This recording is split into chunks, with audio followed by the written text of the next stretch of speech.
A fountain pen gets thrown at Lionel's face, with the nib flying straight to his face, cutting his cheek in the process. His friend has had enough of his nagging, claiming that no matter what he does, the former always has something to nag about.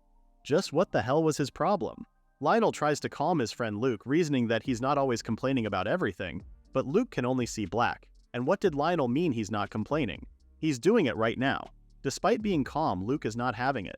Yeah, Lionel may be the vice leader of the Golden Silkwork Butterfly, but even Luke admits that the former's job is to give input on how to run the clan. But that doesn't mean he has the right to stick his nose in Luke's love life too.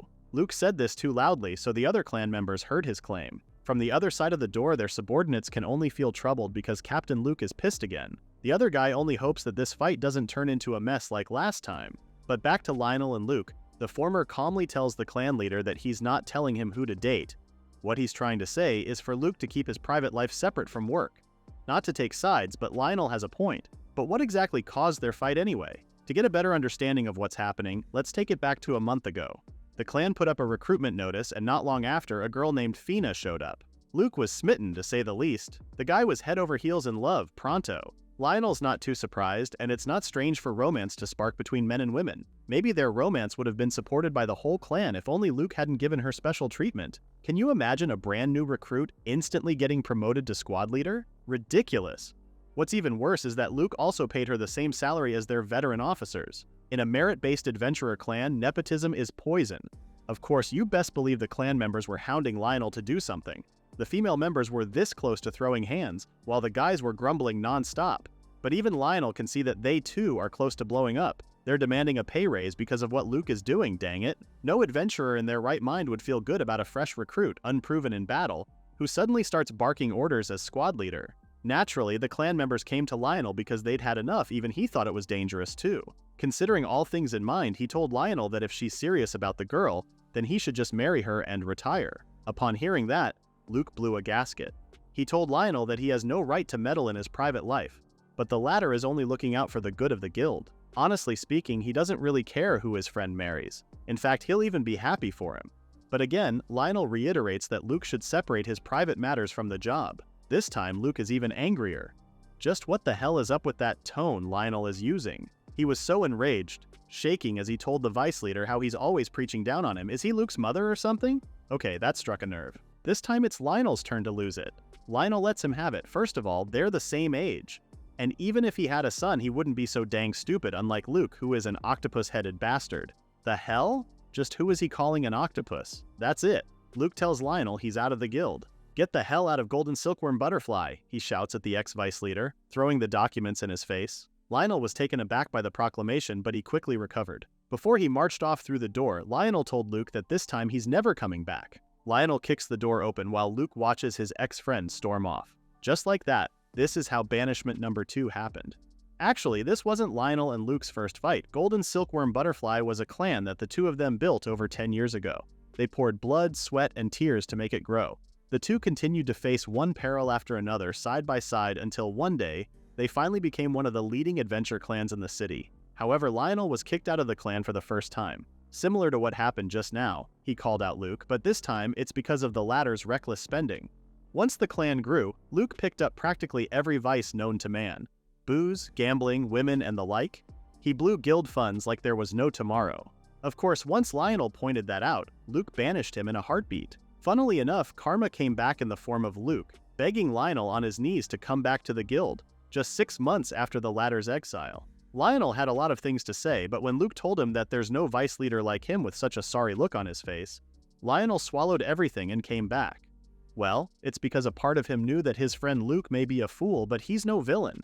Our protagonist really believed that he could admit mistakes and change. From then on, they managed to scrape through other troubles before. But in the end, it made Lionel think that maybe he never really had a good eye for people. Lionel makes his way back to the guild, thinking about how he experienced bad bosses and poor judgment of comrades. Getting expelled twice is proof of that. If he keeps this up, then it will just happen again. Maybe it's time to put an end to his days as an adventurer and find another line of work. But fate has a different plan for our protagonist. No sooner had he stepped inside the guild headquarters than he was welcomed with the cries of 3 girls begging Jennifer, the guild rep, to give them one more chance. Huh? What the hell? The girls are already teary-eyed, begging to give them 3 more days. No, just a day is enough, just one more day, they'll even do anything. There was an awkward pause until Jennifer turned in Lionel's direction, silently pleading with her eyes to help her out. Oh boy, another trouble is the last thing on Lionel's mind, so with that he turns away. Sorry, Jennifer. Too bad for him. Her glare cut through his soul, so this is how Lionel finds himself walking toward them, asking what the problem was. The three girls turn to him, just as Jennifer fills him in on what's happening. Apparently, these girls are about to be expelled for not paying the guild dues. Did these girls really become adventurers without knowing about guild dues? The Adventurers Guild is a mutual group of adventurers, funded by adventurers themselves, which is the guild dues. Anyone who doesn't pay gets expelled, which means they lose the right to sell monster cores, relic roots, or even worse, they can't take guild quests anymore. For any adventurer, that's practically the end of the line. Lionel grabs the girl, holding on to Jennifer, pulling her away from the guild rep. So they're so broke that they can't even pay dues, huh? Jennifer answers on their behalf, saying that shouldn't be the case since these girls already cleared 2 quests. Oh? Lionel's impressed since 2 quests in a month is pretty decent progress. With that said, he says the rewards should have been more than enough to cover the dues, so why can't they pay? It's the girl in the middle who speaks, saying they split the reward evenly among the 3 of them, and the other girl adds that nothing was left. Lionel pulls a face. Of course, they have no sense of organization. They're the type who freestyle things, splitting everything evenly, that kind of thinking. Suddenly, the first girl grabs Lionel's arm, teary-eyed, as she asks him what they should do. Wait a minute, this girl? Instead of answering, Lionel asks if her gift is a hero. The girl is amazed because wow, how did he know that? Lionel explains that the majority of swordsmen have the gift of hero. If anything, this girl reminds him of Luke. Oh. Since they're at it, the girl introduces the other 2 girls. The blonde girl is Misha. Her gift is Saint, and she's their cleric. Meanwhile, the other girl is Milialia, their sage. She's their mage. Milialia calls out the hero girl, Asuka, saying this isn't the time for introductions. What about their guild dues? Upon remembering that, Asuka starts stressing again. Still, Lionel notes that their trio has a frontline hero backed by a saint and a sage. This is a pretty balanced setup. In their world, talents given by the supreme god are called gifts. Every adventurer receives theirs at the church at the age of 10. Luke and Asuka are both blessed with the hero gift. Lionel, on the other hand, is gifted with tactician. It's a pretty rare one, and individuals blessed with this gift are said to excel at strategy, command, and organizational management. Besides gifts, there are also things called jobs, which are the class you fight with as an adventurer. Lionel, Luke, and Asuka are all swordsmen. In any case, Asuka's party forms the ideal party. There are no gaps between front and back lines. Additionally, there is healing, support, and a comprehensive strategy. The only thing missing from them is a leader who will help put it all together. Looking at her now, Asuka is still busy bawling and begging Jennifer to give them another chance. From his perspective, their worst trait is how cozy they are with each other. Splitting rewards evenly is just one symptom, and without setting aside funds, this was bound to happen. Wait, hold up. What is Lionel even thinking? Isn't he on his way to quitting adventuring? But hey, old habits die hard, huh? Besides, it's not like he owes these kids anything. Too bad for him. When he opened his eyes, what he saw were the 3 of them giving him the most puppy dog eyes ever known to man. Before he knows it, Lionel is asking Jennifer how much their dues are and saying that he will cover them. Eh? No way. Asuka says it's too much and almost slips and calls Lionel an old man. Milialia tried to cover for her friend, saying Asuka just means he's so reliable, but even Lionel could see that the mage was about to say the same as well. With that same blank expression, Lionel turns to Misha, prompting the latter to look away. Don't bother. He knows what she's thinking, causing the cleric to start panicking. But trivial issues aside, the 3 of them cling to Lionel, thankful and desperate, begging him not to throw them away. They'll even do anything. Is this their usual tactic? And by that he means Misha's rack bumping on his arm. Lionel was the better man, flicking them all away. Alright, he got it already, he's not abandoning them. Jennifer had to ask if he was sure about this, but it's fine. He was planning on quitting adventuring today anyway. Just think of it as his last bit of service to newcomers. He places the gold coins on the counter and sees how his funds have significantly decreased. Well, it's not like he'll get his deposit back anyway, so he just chalked it up. Jennifer stares worriedly at him, but Lionel doesn't meet her gaze, thinking about how he needs to hurry and find his next job. Just then, he feels someone poking his back. He turns and sees that it's Asuka. Before she can say anything else, Lionel tells her that since their dues are paid, they should make sure to cover them next time. She thanks him and asks if his gift is tactician. Well, yeah, it is. Why? Asuka heard that Lionel is quitting, but isn't that a waste of such a rare gift? Which is why, if he wants to, would he want to join their clan? After a moment, he asks her why. Asuka says it's because he helped them when they were in trouble, but that's not enough reason for Lionel. To that, Asuka explains that the 3 of them became adventurers to help people in need, which is why they want someone like him to join them. At that moment, Lionel could see it clearly. That's pure hero spirit. Well, it looks like a tactician will always end up tied to heroes somehow. With a sigh, he reminds them that the reason he got kicked out of his clan was because he was too strict. They know that, right? But that's exactly what they need. Even she's aware that between the three of them, no one can push back hard enough. Lionel is still a little hesitant, but if they're set on it, then he guesses there's no harm in joining them, with the girls taking his hand as he says so. With that, Lionel finally became a member of the hero party. He appreciates their warm welcome, but first, he thinks it's important to settle the immediate problem. What immediate problem? He points out that the party is strapped enough that they couldn't pay guild dues. Now that he's with them, he wants to stabilize their funds first as their tactician.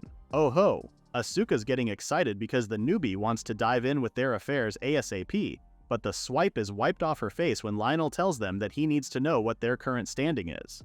With that said, he ordered them to report how much cash each of them had. Asuka has 2 silver coins, Milialia has a gold coin, and Misha has none. What did she spend all her money on? Misha says she spent it on donations to the church and snacking her way around town. He understands, right? When you smell a perfect steak, of course, you'd grab a bite, right? He's almost fuming because everyone gets lured by the smell from time to time, but there's a limit to it. With that said, he asks them what their plans for dinner are. But that was exactly why they were in the guild in the first place. Lionel can't believe it. These girls really came to raise money, blissfully unaware that they were about to be expelled. With a sigh, he turns to Jennifer, asking if they have any extermination jobs on their roster. The latter looks through her file and picks one. Hayden Farm has been getting hit by goblins a lot lately, and judging by the timing, she says it wouldn't be surprising if people are getting hurt too besides the livestock. Okay, they'll take this one. But as he logged in their details, Lionel forgot that he was no longer part of his previous clan and almost wrote Golden Silkworm Butterfly again. He turns to Asuka and asks what their clan is called, and she shamelessly says it's Hope, as in, they're promising enough to put your hopes on. Lionel can't even hide the face he's making right now. What a bold name. Fine, he'll see to it for a month. But if they're still a promising newbie in a few years, then this is all just a big joke. With that, they make their way to Hayden Farm. Asuka is pretty confident about this mission, saying that it would be easy with this many people. Lionel chastised her, saying she shouldn't get cocky. Sure, a person can take one goblin head on and rarely lose, but what's really scary about them is... Speak of the devil, before he can even finish his sentence, Lionel says this is their cue. They could hear the goblins gathering near them before they could even see them. He tells the trio to fight like they usually do while he watches their strengths and calls it. Asuka straight up bolts to the enemy, leaving Lionel speechless. This girl? Doesn't she know that the strength of goblins lies in their swarming in packs? No true veteran charges in alone like an idiot. Lionel is about to draw his sword, worried about Asuka's reckless behavior. Is she stupid? Just what is the point in forming a party then? But before he could even draw his sword, Milialia stopped him. She's not worried. In fact, she's smiling, reminding Lionel that he was going to watch how they fight first. At that, he came back to his senses. Right, he needs to watch their fighting style. A goblin sneaks up on Asuka, but she was just waiting for the moment to strike. She cuts down the enemy, and Lionel, who was watching from afar, notes how she's just winging it and going all out. No strategy, just wild, reckless brawling. Be that as it may, even he could see how she moves pretty sharply. Another goblin comes from the side and nicks her while a small one jumps her from behind. Asuka manages to avoid fatal hits, but she can only go on for so long doing this. Lionel knows this can go south pretty fast. What's more, the burnout is brutal. She may have dodged earlier, but now all her focus is on the front row. While she's busy fighting the front, a goblin attacks her from behind. She couldn't turn fast enough when she heard their warning, and the enemy sent her flying and injured toward them. Just then, Misha steps in and uses long-range heal. So that's the plan. Lionel even thought Asuka was sent too far back for a goblin heal. But the reason for that is so Misha can use her technique on her. Which means during that small window when Asuka is being healed, Milialia lets it rip on the enemies using her mana bolt. After burning some of the goblins, she tells Asuka that the latter has 12 seconds until the volley ends. A newly healed Asuka is up and ready to go. She charges straight to the enemy again while Misha tells Lionel that this is their guaranteed win tactic. Guaranteed? What the hell does she mean by guaranteed? Lionel almost burst Misha's eardrums, scolding her because honestly speaking, they've just been winning on pure luck. Basically, their strategy goes like this. Asuka charges alone, bunching enemies in one spot. Then she pulls back at the right moment. During that gap, Misha heals her and Milialia blows up the clustered enemies. Any stragglers get cut down by a freshly healed Asuka. Rinse and repeat. This is an insane decoy strategy, with Lionel telling them that they'll run out of lives fighting like this. He joins the fray and cuts down the enemies, seeing how Asuka is also starting to struggle. A couple of goblins jump her at the same time, and since there's no time to put her guard up, she accepts her fate. But Lionel steps in and cuts down all of them, asking if she's still up. This time they're back to back as he tells her to keep her eyes up front and not overthink. She can't help but flash a grin at him. This feels like they're comrades, no. But Lionel is too busy fighting, so she should hurry up and do so too.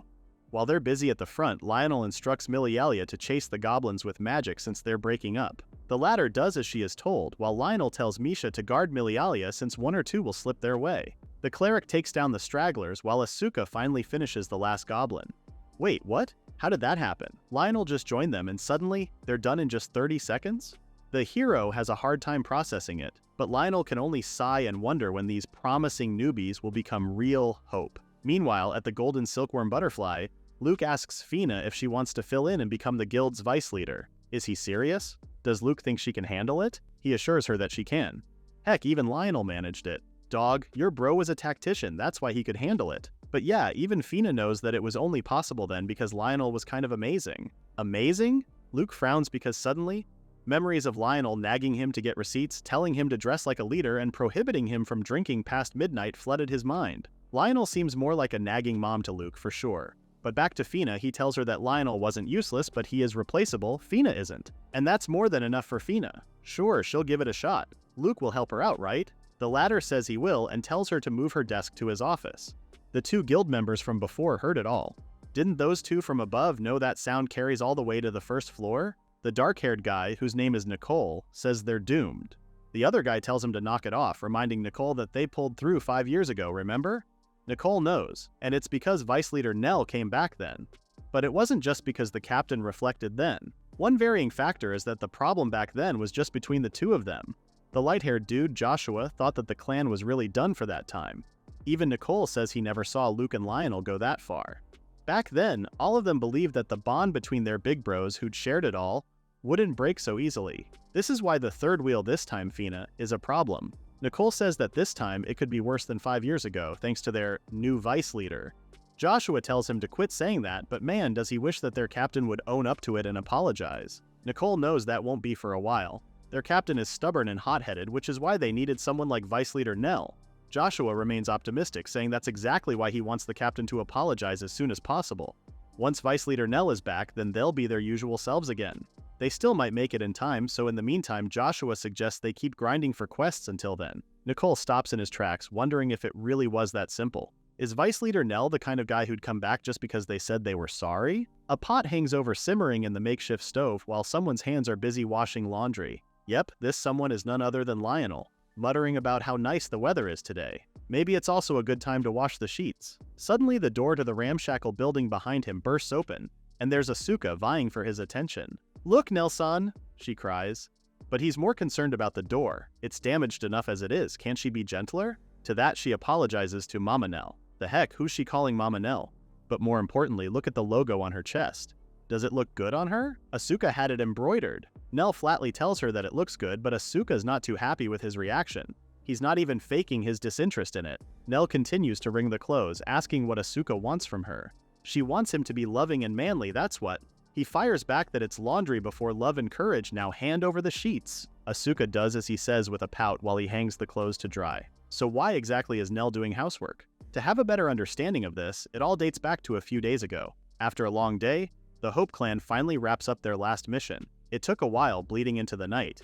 And it's the last one out of the back-to-back missions they took ever since Nell joined them. He points out that they don't have much choice, or else they'll fall behind on guild dues again. Mission and guild dues aside, aren't they too far out now? He asks if they're any closer to the House Clan yet.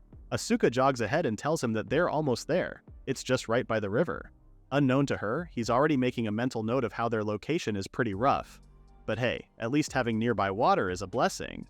Asuka points to a building just a few feet ahead and welcomes Nell to Hope's clan house. Nell doesn't know what to expect, but it's certainly not this ramshackle shack. He was too shocked that the guy did astral projection, still processing whether this dilapidated building is really the clan house. The three of them start taking their clothes off, heading to the bath, but where would the bath even be inside this building when suddenly all three of them jumped into the river? While in their birthday suit, these girls even had the guts to ask if Nell wanted to join and bathe with them.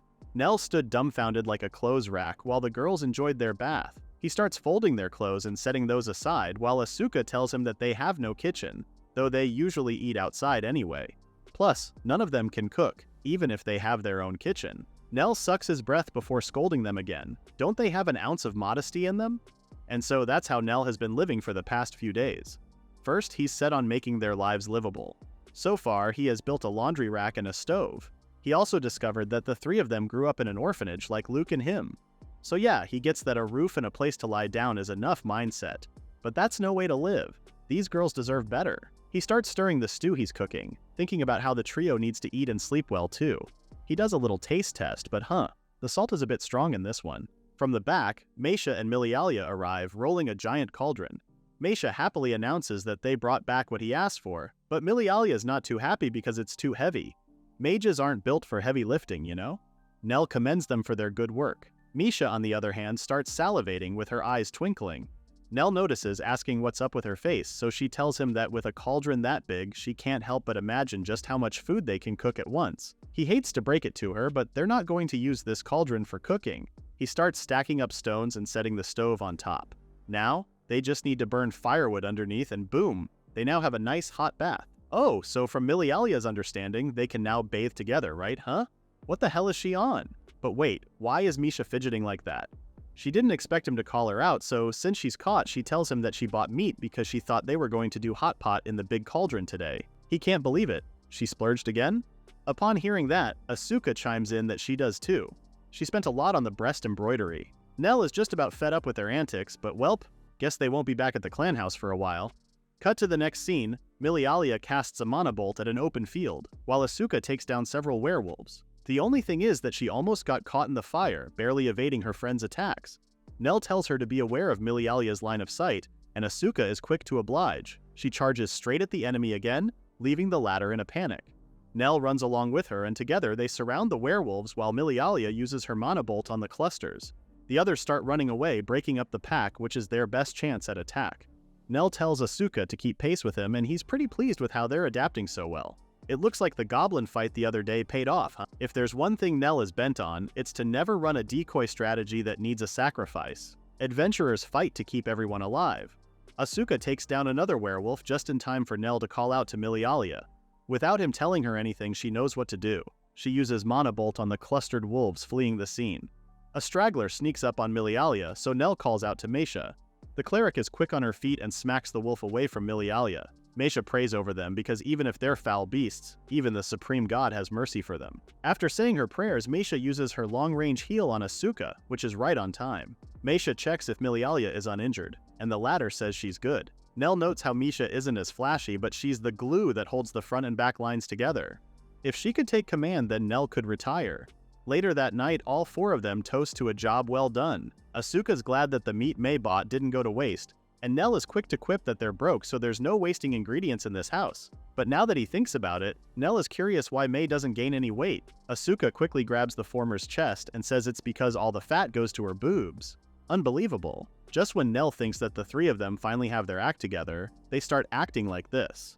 Milialia starts the conversation about how they can handle 30+ monsters now without breaking a sweat. Nell points out that it only works on favorable terrain because at the end of the day, they've been picking fights where the field favors them. It's way too early for them to get cocky. At what he said, all three girls stopped and stared at him. So Nell continues that today they won because it was in the middle of the day and out in the open. There are other things, but those two are the main factors. What makes monsters terrifying is the ambush. As if to prove a point, he quickly draws the stick forward. An ambush is like getting stabbed out of nowhere from the dark. That's the scary part. Lightning hits a nearby mountain, causing a landslide and blocking the road. A man calls out to Luke, pointing out that their path is blocked, so they need to take a detour. The clan leader asks if they can't do anything, but given the gravity of the situation, they can't. It won't budge, Luke calls it.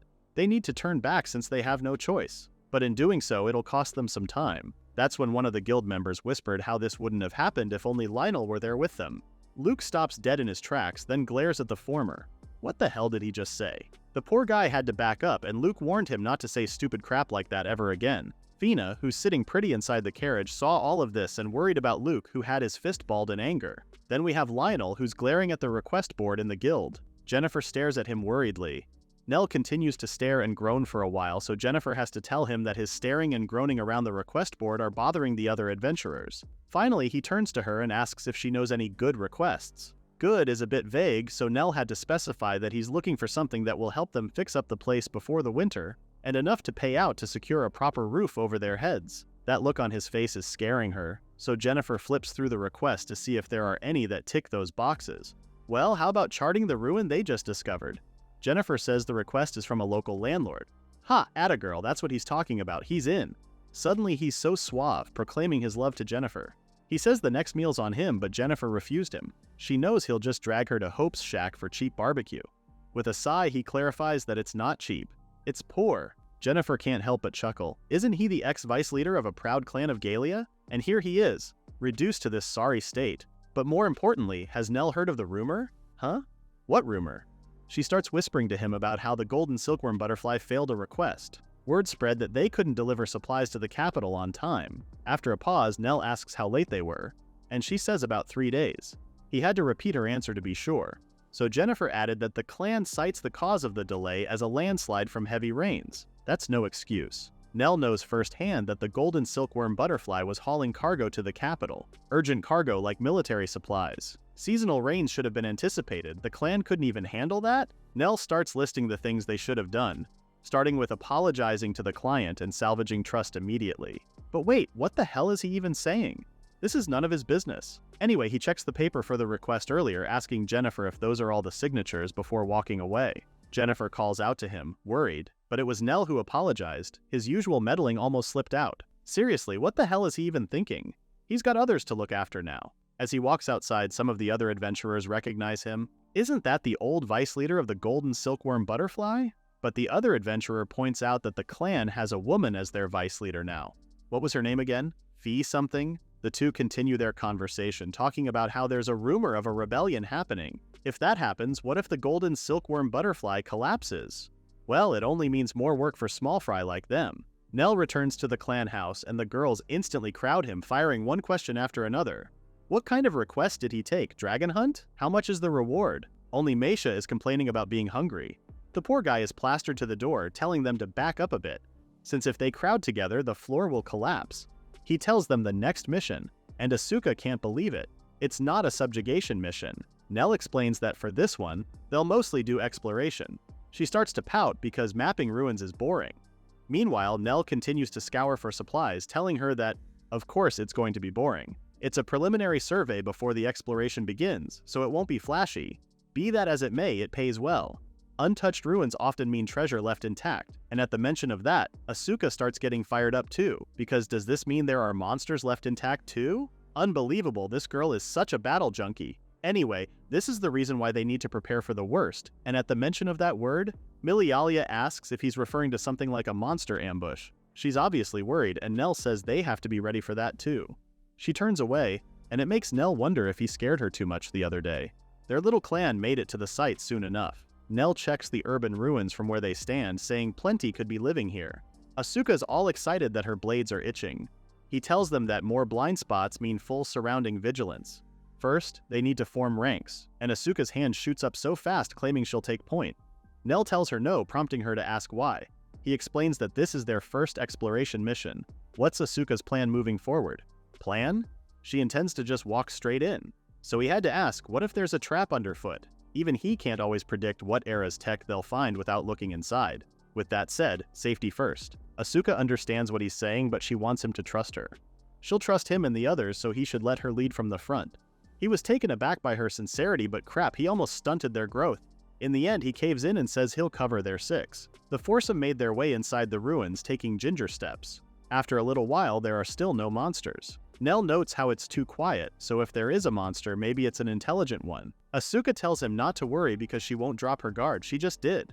Anyway, Meisha just laughs along. She'll be counting on their captain. Milialia is unusually quiet, thinking about what Nell said. Those intelligent monsters. She starts worrying, but at the same time reassures herself. It's fine. Asuka is at the front, so she'll cut them down like always, while Milialia will back her friend up with mana bolts. Just then, Asuka spots a hulking figure a few feet from them. She tightens her grip on the sword and charges straight at the mannequin-like monster. She strikes it head-on, but what is it? Nell instructs Asuka to keep her distance, just as the monster attacks the latter. This time, Asuka tells Milialia to stick by Mei, which the latter does. Eyes up front. not knowing a monster is sneaking up behind her. Milialia looks at the last minute, just in time for Asuka to pull her back, just as Asuka leaps high in the air. If she can't cut it, then she'll just smash it. She did hit it with a thunk, but nothing happened. This monster is still intact. How come that didn't work either? Nell finally speaks up and tells her that it's a golem. She'll need way more force to even crack the thing. While the golem is nursing its head, Asuka notes how she needs more force and turns to a frozen Milialia. The latter is close to a crash out because Asuka's attacks aren't landing. And a golem? She has never seen anything like this one. She's so taken by fear that she can't make out what Asuka shouts to her.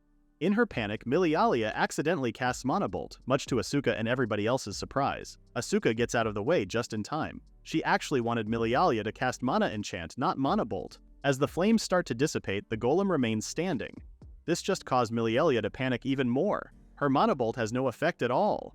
Nell grabs Milialia by the shoulder, causing the latter to turn to him with her staff up, ready for defense. He lowers her staff and tells her to calm down, then instructs Misha to buff Asuka. The cleric casts Holy Light Shine on their swordsman, signaling that she's good to go. Asuka thanks her, and this time she manages to cut the golem in half. It crumbles to the ground a moment later, with Asuka showing them a V sign for victory. Nell commends her for a job well done. Meanwhile, Milialia wordlessly watches them as she tries to calm herself. After a while, Nell approaches her, asking if she's feeling better now. Milialia says she's much calmer now and apologizes for what happened. She's always had a problem whenever things don't go exactly as she imagined and ends up freezing up, not knowing what to do. Admittedly, she can't react instantly like Asuka, nor can she look out for everyone else like Meisha, so what good is she to the team then? Nell pats her on the head and tells her not to worry about it. After all, no one is perfect when it comes to unexpected situations. He didn't judge her at all because, unlike swordsmen who train their bodies for reflex, mages must read the arena. They need to understand the situation and pick the right spell. So when it comes to an unknown monster, Milialia is up against her worst possible match. Nell continues to assure her, saying she'll get used to it. But until then, she can rely on him. She only giggles at him in reply, which made Nell wonder if he came off too pushy with what he said. Asuka comes running to them, calling out to him with urgency. It's Meisha! Their swordsman says the latter is hungry, with Meisha dramatically saying she can't hold out any longer. But being the prepared mother hen that he is, Nell hands her a pemmican sandwich. He warns her not to eat too much since it's made of pure fat. But that's more than enough for Meisha, thanking their Mama Nell and even saying she loves him so. Milialia watches them with a smile because Nell really is like their mom at this point. He may not show it honestly, but he's a little touched, though he said they could at least call him their older brother. While he's looking away, Meisha has already finished the pemmican sandwich and is asking for more. But Asuka is excited to get back to exploring since Milialia's fine now. But these girls really, at least it's good to know Nell's current clan isn't short on personalities. The foursome resumed their exploration later on, and along the way they encountered more golems. This time, Milialia didn't freeze up. She took action and cast Mana Enchant on Asuka, allowing the latter to take down the golem. Looking at their fallen enemy, Milialia can't help but feel sad and wonder just who these golems were protecting the city from. What was the point of guarding it now? Nell replies that she can just look at it this way, because the golems held the line, the monsters didn't wipe out their party. Thousands of years later, they still have their culture and customs. That analogy prompted Milialia to ask if he's a secret romantic, but Nell says he's not. If anything, he's just grateful that because of the golems, it means the treasure's still lying around. Asuka has bigger problems than that though. She finds the golems' movements too simple. If it were up to her, they would have more attack patterns. Like they should shoot beams from their eyes or something like that. Nell can only sigh because this girl really is a total battle junkie. Their exploration of the ruins wrapped up soon. After they returned to the guild, they all headed back to the Hope Shack. With the payout settled, Nell tells them that the clan's savings are off limits and that they shouldn't waste their shares. Since tomorrow is their rest day, he says they can use that time to recover or enjoy themselves, so they should use it well. Asuka turns to Mei with excitement, talking about tomorrow, but the latter turns her down since she needs to go to church. Asuka turns to Milialia, but the mage says she'll be at the library studying. With tears in her eyes, Asuka finally turns to Nell, and this time the latter agrees with a sigh. She beams because tomorrow they're going on a date. A date, huh? The next day, the two head to the city where Asuka waves him along to eat meat. What the? She's just like Meisha. That's because for Asuka, meat is just ice, or whatever that means.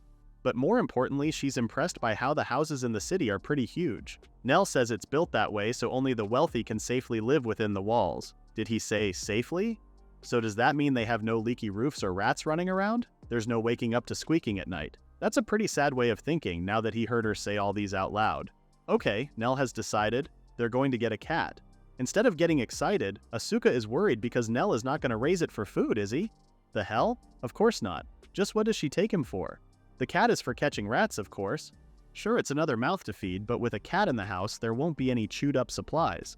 So with that, they head to the pet shop. Just like that, the two spent the day leisurely, checking out new gear and eating good food. And Asuka even thought a maid outfit would look good on Nell. Finally, they went to the pet shop to pick their newest four-legged friend. But they ended up back in the guild's cafeteria. Why wouldn't they? Access to that place is a perk of being a registered adventurer. But to Asuka, that just translates to being the cheapest option. Right, Mom? Nell can't believe the nerve of this girl. Did she just call him a mom and stingy at the same time? He believes that the food at the guild cafeteria is genuinely good and not cheap. He takes a bite of his dish and notices the kick of spice, making a note to ask about the blend later.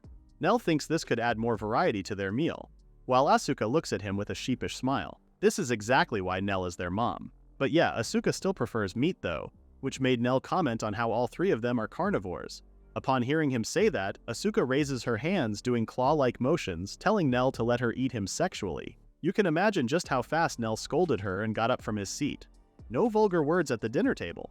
Just then, Jennifer spots them and hurries over to their table looking worried. She informs them that an urgent request just came in, asking them to report to the front desk tomorrow. Meanwhile, at the Capitol, Luke is being grilled by their client. The latter tries to reason that the heavy rains forced them to take a detour, but their client refuses to hear his excuses. The older man can't believe how one of Galia's top clans missed a deadline by 3 days. The older man continues that it looks like their clan has forgotten the weight of being royal contractors. Luke starts to become frantic when he hears that. The older man can't be serious, can he? They were late for just 3 days, for goodness sake. He still doesn't get it, does he? This time, the older man raised his voice, stressing the fact that adventurers like them live freely in this kingdom, drinking and boasting, only because the royal knights shield them.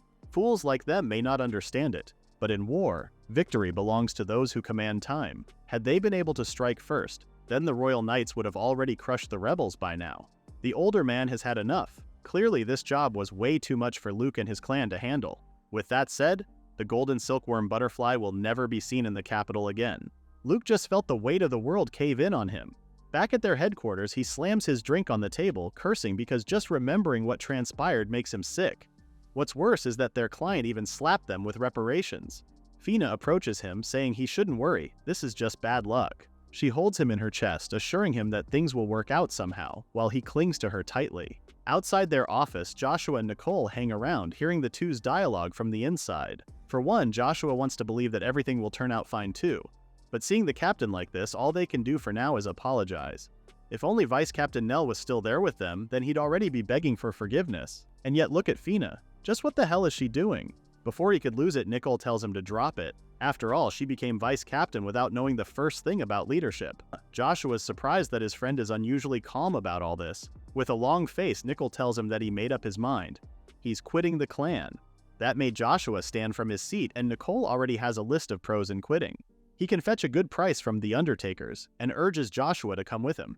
It didn't really take too much to convince Joshua, since he knows that there's nothing left in the guild. The big bros they once looked up to are already gone. From here on out, Joshua says he'll go with Nicole. The two clasp hands, vowing that they won't end up like them. Several wagons trudge along, with the Hope clan on board one of them. They're seated with the other knights, with Asuka asking if they're really doing the right thing by joining this fight. Both Milialia and Asuka are worried since they will be going up against people who oppose the royal family, isn't that right? Nell is also serious and tells her that it is as she said. Their mission is to hunt the rebels who fled into the mountains. Their target is indeed humans. Milialia got up from her seat with panic, correcting him. They're rebel creatures, not humans. She needed to brainwash herself into thinking like that, or else. So how exactly did they end up in this situation? Flashback to last night, Jennifer approached them with a royal request to suppress the rebels. From what she heard, there are fewer than 100, and about 500 adventurers and mercenaries will sweep the mountain. But Nell's not too sure. Is a small fry clan like them even supposed to be there? To that, Jennifer tells him that they specifically want Hope, adding that their performance in subjugation quests has been outstanding. She may say all that, but Nell knows that Jennifer must have pulled strings to get them in. After all, for royal orders, they'd normally recommend a big-name guild to boost the guild's clout. But he believes it's because of their good conduct, no? Does the guild think they felt grateful for Hope's shabby barbecue party? Well, Jennifer could only hope so. So back to their current situation. There are fewer than 100 on the rebels' side versus 500 disciplined royal knights here. Plus, there are also 500 adventurers, including them, the Hope Guild. With those numbers, they can focus on scoring merits. But, then again, gathering adventurers just to act as skirmishers? Nell knows something's off. Anyway, Nell tells the girls not to get too worked up. Instead of forcing some heavy resolve, he advises them just to clear their minds and drop their reasons for now. Because if they're not a little unhinged, then they won't be able to kill people. Everyone was quiet after what he said. Asuka breaks the silence, shakily saying that they fight with the intent to kill. That decides life and death, right? That's what Nell taught them. He's surprised that she still remembers that. Well, how could she not? Nell always tells them that after warning them not to let their guard down. Milialia slaps both of her cheeks, prompting Nell to ask if she's okay.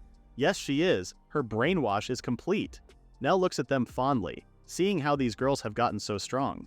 But Misha, though, he wonders if she had always been a natural powerhouse from the start, looking at her sleeping face. Before the sun sets, the troops manage to set up camp just in time for Misha to wake up. As she stretched, Nell asked if she was alright with all this. She turns to him in all seriousness, saying that suppressing rebels is pretty much the same as fighting heretics, isn't it? Dang, she really is a powerhouse. Nell had to suppress himself from fanboying, but it also quickly dawned upon him that Misha is still 16, just like Asuka and Milialia. He tells her that if it gets to be too much, she should let him know. Like the others, she calls him Nell Mama and says that he's so kind. She promises that when the time is right, she shall offer him her purity. Does she always have to go there? One of the knights shushes, announcing that General Kitos, who commands the whole force, will address this operation personally. Okay, Captain Shady. The general speaks and tells everyone that they will camp here tonight and sweep the mountain at dawn. He continues that 500 of their royal army are already encamped at the base of the mountain, but Nell's attention is elsewhere. Our guy noticed a lone soldier heading into the woods, while the general ordered them to rest easy and restore their strength. Aha, so that's their play. Nell's big brain already understands what's about to happen, and if anything, that general is a crafty old fox. Nell motions the girl to move closer and tells them they should set up camp right where the hunt starts. Later that night, a soldier reports to the general's tent, informing the older man that deployments are as ordered and that the scouts also report that all is well. The general eyes his sand table, telling the soldier that they'll prepare for a sortie in an hour and a half until dawn. True enough, the tents start burning at the given time. Their camp is under attack. While many of the soldiers scramble to safety, Nell and the girls are safely tucked away in a different area. It's just like Nell said, they're attacking HQ and the supply train. Asuka doesn't understand why they're only attacking there and that spot precisely, so Nell explains it for her. It's the work of an informant. To deal with real damage, it's better to ambush HQ or supplies than the earnest vanguard doing the sweep. However, that's only on the premise that they know the exact locations. So what's this about an informant? Nell says that the informant is someone planted by General Kitos himself, which only means that the general never intended to do a real mountain sweep. According to the information, the royal army set up camp at the base of the mountain for the sweep, and the rebels are fewer than the publicly announced suppression force. This gives the rebels no choice but to set an ambush. This is probably the general's information strategy to make them think like that. Asuka asks him what else they could do, but instead of answering them directly, he urges them to think about it. There's a whole mountain. Can a mere 1,000 troops fully surround it, especially with no blind spot? Not happening. If anything, they're the ones getting mobbed. Considering all these pieces of information, the publicized general numbers are to rattle them and steal their cool. For that reason, the Hope Clan and the others were called, not as the real fighting power, but to inflate the headcount. Asuka can't believe it, they're being used as bait. So does this mean that they never expected anything from them in the first place? Well, to put it bluntly, yes. On the bright side, General Kylos is not a flower-brained commander who builds a plan around hired thugs as a core strength. This still pisses off Asuka, but it's a good thing that Nell already has a safety plan in place. Of course, Nell already has a plan to earn credit from here. The question is, are they in? The rebels and the knights are going at it with full force, dead bodies everywhere. But the latter refuse to cower. On the other hand, the rebels are also set on taking as many of the king's dogs as they can. Kill them all, they said. The general, who has only been watching from the sidelines all this time, finally decides to join the fray. He cuts a few men down with one slash and starts ordering his men to hold the line. He claims these are dead men walking and tells his soldiers they shouldn't fight them head-on. Instead, they should surround, drive, and dogpile them. Suddenly, there was an explosion behind the general. He turned just in time to hear someone ask if he was all right. Of course, it's the adventurer clan Hope. They have come to back them up and are here to help the soldiers of the royal army. As expected, Asuka thrives on the battlefield, cutting down the rebels one after the other. Nell also fights alongside her, leaving the other soldiers in awe. They pierce armor like it's nothing, like an unbeatable hero. Well, that's what most people would see, but there's a trick behind this. Nell gets nicked in the arm, so what's the magic behind all this?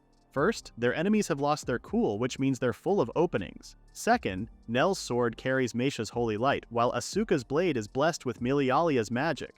But that's not all there is to it. As if on cue, Meisha uses her long-range healing while Milialia uses her mana shot. Impeccable timing as always. The combo of Meisha's healing and mana shot is still going strong. The final ingredient to their formation is the magic support from a safe distance. Thanks to that, they can fight with peace of mind, and Meisha and Milialia are handling things just fine. General Kido saw how good they are and commended them for fighting well. Because of them, the general says he's still alive, so he won't forget this debt. Nell is honored by the general's words, but for now, he urges the older man to keep his eyes up front and escape the crisis before them. With that said, the worst should be behind them, and victory for the royal army is near. After the fight, the general asks for the names of the Hope clan members. Neil is quick to bow, introducing himself as Lionel, and explaining that they are adventurers from Galia. The girls follow his lead, bending the knee as he tells the older man that their names are Asuka, Meisha, and Milialia. The general personally praises Nell's command, saying his talent is wasted on a nameless stray. Okay, that's pretty rude. Like most greedy men, the general wants Nell on his side, so he's quick to invite our guy to serve under him. Nell knows that if he nods here, even a knight's title may no longer be just a pipe dream.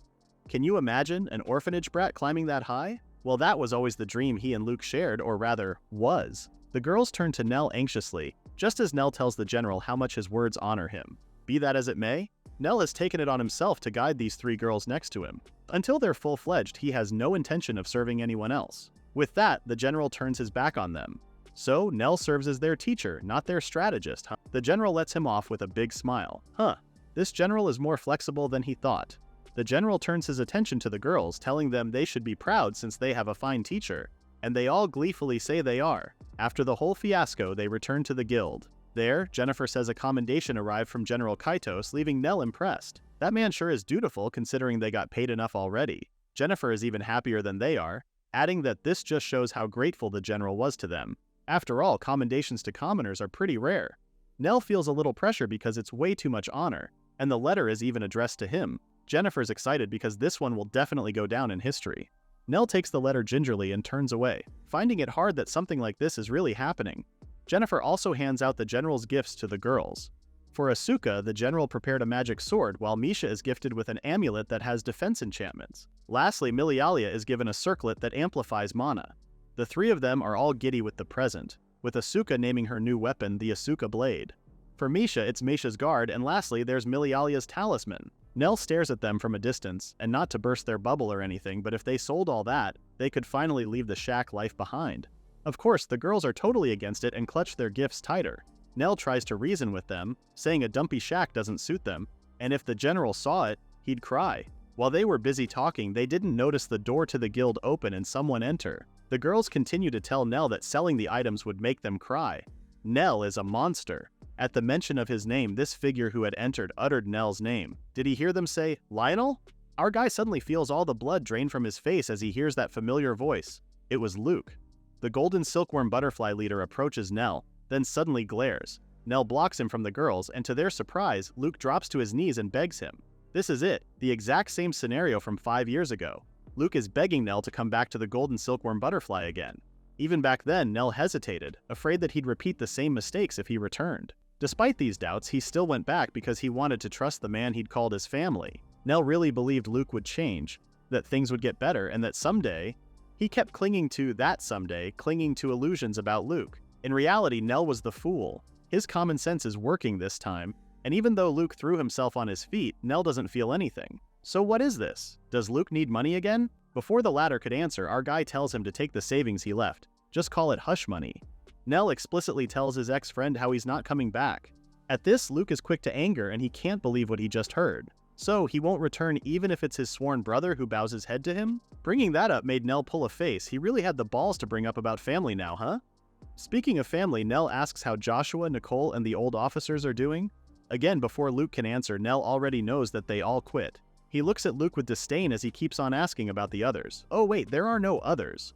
Luke is left with only the vice captain, right? That's it. Luke has had enough of Nell's sharp tongue. He grabs his sword, angry at how cocky his ex-vice leader is getting. But no sooner than he did that than the girls inserted themselves between them, protecting Nell. Asuka tells him head-on that if he's going to draw his sword, then they're going to make this old man regret doing so.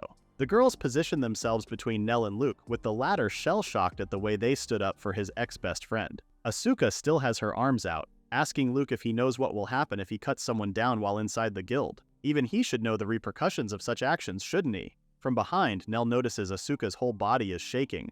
But it's not just her. All three of them put their lives on the line. Then what does that say about him and Luke? Isn't it pathetic? Admittedly, Nell knows he and Luke are the ones who lost their cool. Just then, Jennifer calls one of the guards, and with gritted teeth, Luke turns and leaves. Nell tries to reach out to him while Asuka apologizes to him, thinking that she may have been too nosy. Nell pats her on the head. He assures her that she helped, and he's grateful for that. Asuka was about to ask about Luke, but Meisha held her back, urging their friend to wait for now. Their cleric had to remind Asuka that Nell was kicked out of his clan for being such a nag. But does she really think that issue alone is enough for Nell to pull a face like that? Asuka lowers her head upon realization, but Meisha thinks they'll just wait until he's ready to tell them someday. Meanwhile, there's Nell, who's busy apologizing to Jennifer for the commotion they caused. Anyway, Meisha tells Asuka that they should keep Hope as Nell's home. Oh, his home, yeah, that could work. Asuka believes Meisha is right, but hey, no sneaking ahead, okay? Both Meisha and Milialia noticed how their Nell mama is a bit more biased toward Asuka lately. Obviously, the lady swordsman tries to brush it off in embarrassment. Just what the hell are these girls saying? Meanwhile, we have Luke, who walks with his head down in the streets. He's reminded of the last time the guild members begged him to bring Lionel back. Even they knew that they wouldn't be able to finish off the reparation fees for the kingdom. Luke suggests they sell off the furnishings just to get by, but that's exactly what they're doing right now. While the members are busy racking their brains, there's Fina, who stands quietly at the back. Just then, she has decided. She takes off the butterfly claw clip from her hair, just as Luke tells them that he'll bring Lionel back. Hell, he'll even grovel if he has to. That's when Luke noticed that Fina was no longer there. It's over for him and the guild. Because of the royal damages, their headquarters were seized, and by then, it was still not enough to cover the fees. Luke walks along the city streets with his head down. He's got nothing left. Not fame, not fortune, not comrades, and not even his best friend. Hell, not even a lover. As soon as he thought of that, a familiar hair blew right in front of him, along with a yellow butterfly. Luke looked up to watch the butterfly when he saw it. Before him, Fina was happily smiling, clinging to another man's arms. Next, everything happened like a blur. Fina turns just in time to see Luke draw his sword out of rage and cut off her right arm in one stroke. He would have been ready to do more had the soldiers not stopped him from killing her right then and there. This infamous incident became a ballad sung at a local tavern called The Butterfly at Sunset. With that, the bard wraps up his song. Other adventurers began talking about the downfall of the once great golden silkworm butterfly. They never really thought the clan would end up in a song like this. Still, it wasn't exactly epic enough for verse, and the clan didn't really have any real villains. Be that as it may, it was pretty obvious that they were all fools. Speaking of fools, that one fool got hauled off, right? They wonder if he will be receiving the death sentence, but another claims that the fool is the luckiest bastard alive. So where exactly is Luke being held? The poor man's chained up in the dungeon, which is fairly lucky for him, by the way. Because Fina survived, Luke dodged execution, but there's no denying the fact that the crime he committed is heavy. The folks at the tavern were wondering what kind of penalty awaits him. Could it be hard labor for life? But yeah, just like the ballad's title, this was one hell of a downfall. On a lighter note, let's get back to the Hope Shack. A certain paw playfully pats the flap of a letter when the cat hears its name called. Lion King. Not a moment later, Nell picks up the feline, coddling the kitty and saying he should only punch mice. Milialia looks up at him judgmentally. For some reason, Nell acts like some dad whose family only plays with him on the weekends, so he's stuck in bed. Okay, but did she really have to drag him like that? Rude. It's true, though. Milialia points out how he's stuck here moping at home instead of gambling or hitting the brothel. Why does Milialia have a bad Nell headcanon? But more importantly, Nell scolds her for pushing adults into having bad habits. Relax, she's only messing with Nell. If anything, Nell is in the way of her cleaning, so it would do her good if he just played somewhere else. Nell feels hurt. Why does this girl treat him worse every day? Plus, he's broke, so how exactly can he go out and play around? That's when Milialia noticed the open letter on the floor. She reaches out to pick it up, but Nell puts his hand over it, explaining that it's a letter that would embarrass him if someone else read it. Wait, could it be? Milialia stares at him wide-eyed, asking if the reason he's broke is because Nell is spoiling some girl at the brothel.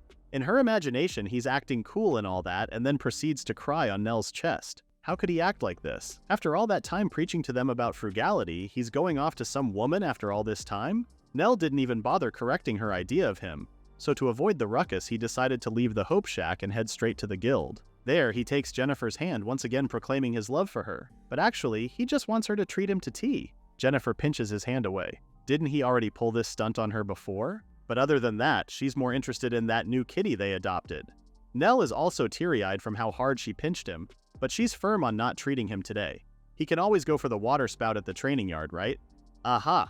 Of course, there's the training yard, but wait a minute, Nell feels like everyone's been acting pretty cold around him lately. Jennifer ponders over this. But no, she doesn't think so. She does think that everyone's just trying to grow more without relying on him. Ouch! Now that brought tears to poor Nell's eyes, so is that it? He's not needed anymore? Jennifer couldn't believe this drama queen, so she pushes him off and urges him to get that parched throat hydrated so he can think this over slowly. Nell headed to the water spout at the training yard, and yes, that water did refresh him. Life has been restored at last. That's when he noticed two adventurers sparring just a few feet before him.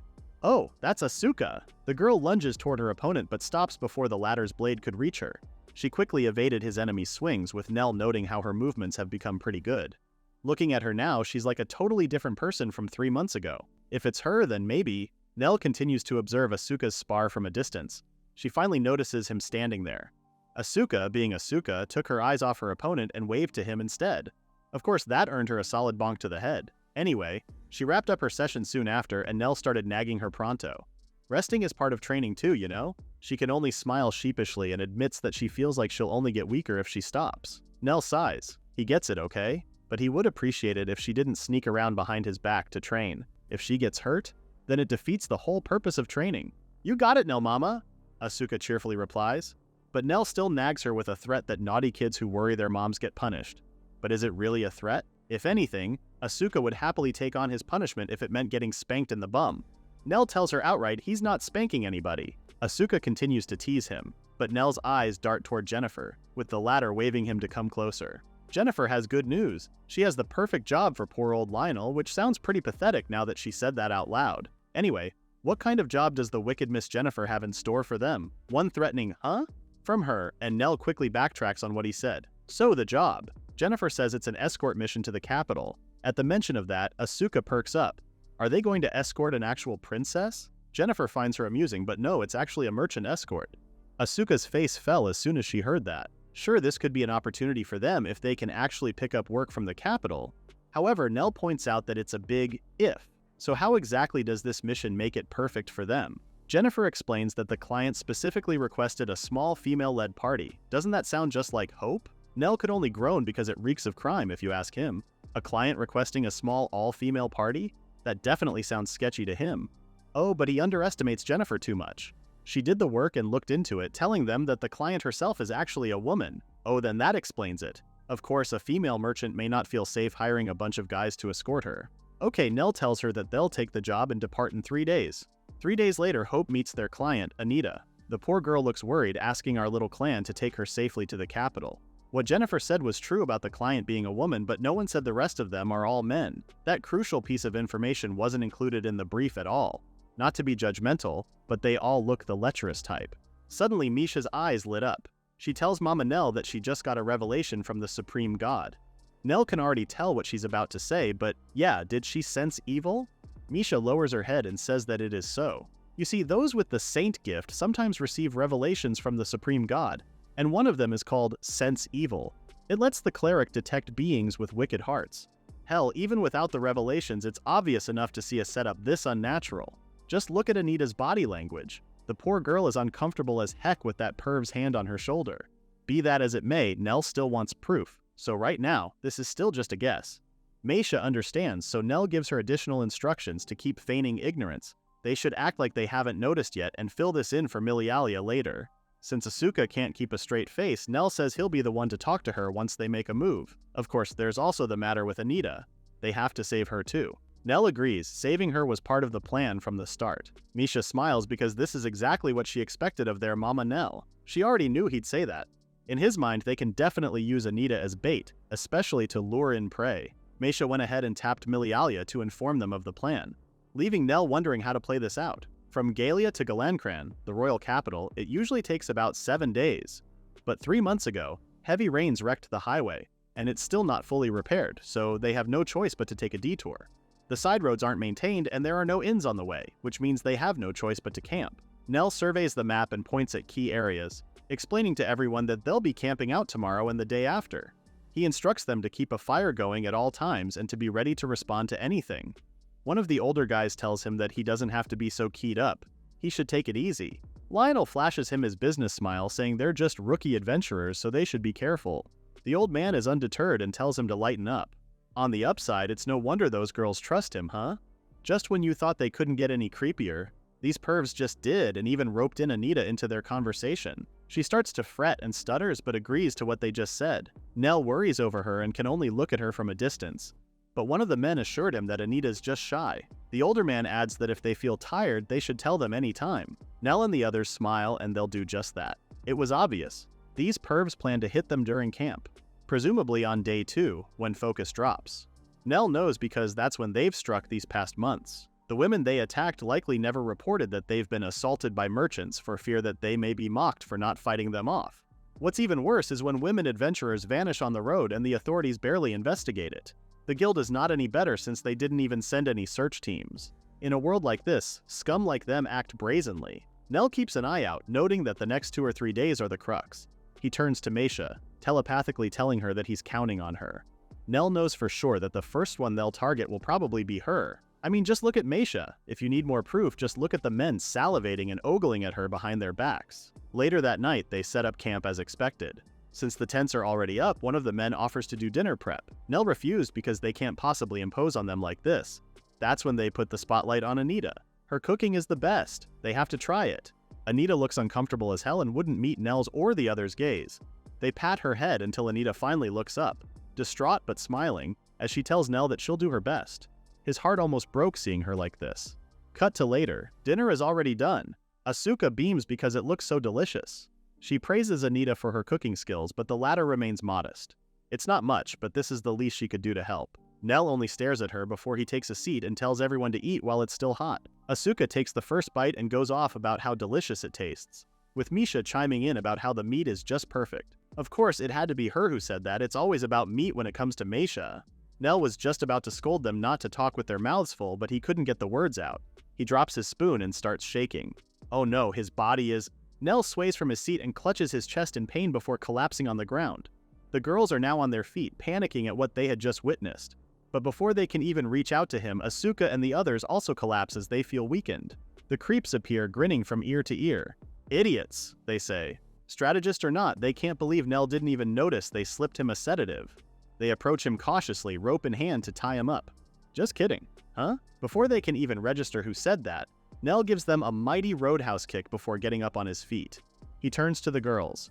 Everyone, pin them now. Asuka easily tackled a couple of those pervs, with Nell keeping an eye on her. He didn't notice one of the dudes was creeping behind him until Anita bashed the guy's head.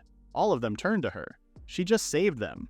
Let's take it back a few hours earlier. Anita was cooking dinner when Nell approached her. She quickly faces him, hiding the item she was holding behind her. Dinner's not ready yet, she says. But Nell didn't come because of that. He just thought he'd lend her a hand. He's the one who usually cooks for the girls, so doing nothing makes him antsy. Anita was about to say another excuse to drive him off, but Nell assures him she doesn't have to pretend anymore. She doesn't have to hurt anyone anymore or get hurt herself. She couldn't take it anymore. She broke down and cried. She can't believe it after all this time. Nell takes the potion from her hand, saying this time, it ends her. To do that, Nell is going to need her help. Which brings us back to the present.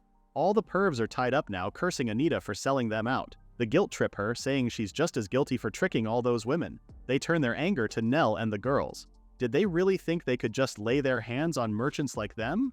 Oh, but on the contrary, that's not what Nell is thinking though. He squats to level with them to reveal something they should know about adventurers. You see, the adventurer lot always takes revenge no matter how many years it takes. If they can't do it, then they make sure their children will carry it on. Simply put, adventurers never forget. So in line with this crucial piece of information, Nell tells them that once the public discovers that they're repeat offenders, all those women who kept quiet all this time will finally make their move. Even the guild. Nell is obviously enjoying threatening these men, and Anita can only stand back as she watches him do the talking. He's definitely a good man, but with a wicked streak. Asuka cuts in and asks Nell what they should do with them. Nell Mama pokes them with his sheathed sword, saying they have two options: drag them back to Gallia or take them to the capital as planned. Without even looking at them, Nell already knows what the girls' decisions are. They're practically emitting "we want to go sightseeing at the capital" vibes right now. With a sigh, he caves in. Fine, they'll head to Galencran, the royal capital, tomorrow. And everybody cheered. Well, suffice it to say that their excitement was short-lived because the following day, Asuka just about had enough. Are they at the gate yet? Galencran is too big. On the upside, at least she's getting the hang of the wagon now. Nell assures her that they're almost there. Just look. The welcoming guard is there. The latter approaches their wagon, asking if they're the adventurer clan Hope. At the mention of Hope, the townsfolk turn, excited to catch a glimpse of the Hope clan. Lionel talks to the guards and introduces himself as the leader of the clan. He sent an advance notice motioning to the men at the back, saying they brought the rapists into custody. The guard commends Nell and the others for a job well done, relaying to him that the garrison captain has a summons for Nell. The guard instructs Nell to head straight to the 3rd barracks. Nell takes the reins from Asuka, saying he got it from here. She's still reluctant to let go, but Nell says it's fine. The three of them should answer the capital's cheers. The people are yelling their names: Asuka, Milialia, and Misha. They're heroines who punish the enemies of women. Nell couldn't be prouder hearing them being cheered like this. The only downside is that nobody's shouting his name. He's the poor wagon driver, asking everyone to clear the way. A few days later, Nell visits a certain manor and relays this story. The person he's conversing with couldn't believe his ears. Did Nell really stay put and act like the girl's coachman the whole time? Nell can only smile sheepishly, but that's exactly what happened. The person he's talking to is none other than General Kaidos himself. The older man can't believe the leader really acted like a mere coachman. After recovering from his laughing fit, the older man got serious. So, Lionel came all this way to his manor to ask for a favor, right? Is it about that matter? Actually, Nell says it's for another matter. It's about the one who drove the wagon with him to the capital. He hoped General Kaidos had heard about the incident, which the latter says he has. General Kitos did. After all, Nell's recent accomplishment made it to the papers. So yeah, Hope may be celebrated right now, and the three heroines are famous enough to be illustrated in the news. On the other hand, the townsfolk aren't too keen on Anita. Hers is a complicated matter.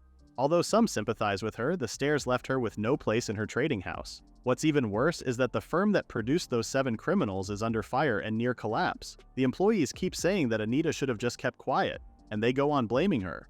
Wow, victim blaming in 2025. Back to the present. Nell knows he's troubling the general for this even after the recent affair, and the latter knows so. Nell asks General Kaidos to extend his hand to save her. The general burst out laughing again.